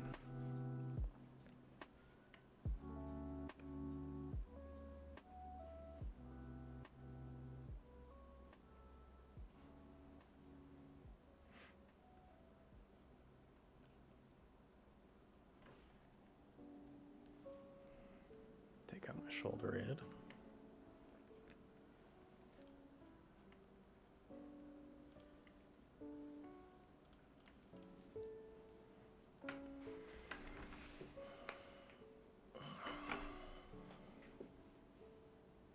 Raider Gallum. I'm not going to win this game. This is absurd. The amount of lead they got so early. But I can try, right?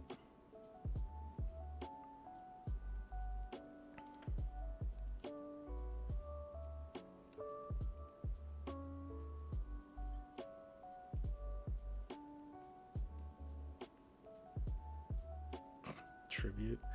Do they have a Calipigian? No. but they have a 6 Emperor, so I'm gonna forfeit. It's not even worth playing this out. I don't even have a single key. So on that absolutely awful note, I'm gonna end stream very early today. Just getting back in the groove of Keyforge. Got a lot of shit to get done this weekend, so I will post this VOD as always immediately on Twitch, and then it will follow on YouTube tomorrow. I am back in my regular stream schedule, so I'll be back on Friday with some video games. I am hoping for Assassin's Creed Valhalla. I've been having some computer issues being able to stream it properly, so we will see. If not, I'll pick up the game on the fly and figure out what to play. And then Saturday, as always, is Keyforge Day. So for everyone that tuned in today, for those that are watching the VOD later, thanks for tuning in. This has been the Crystal Hive, and when it comes to Keyforge, remember, when in doubt, reap it out. Take care.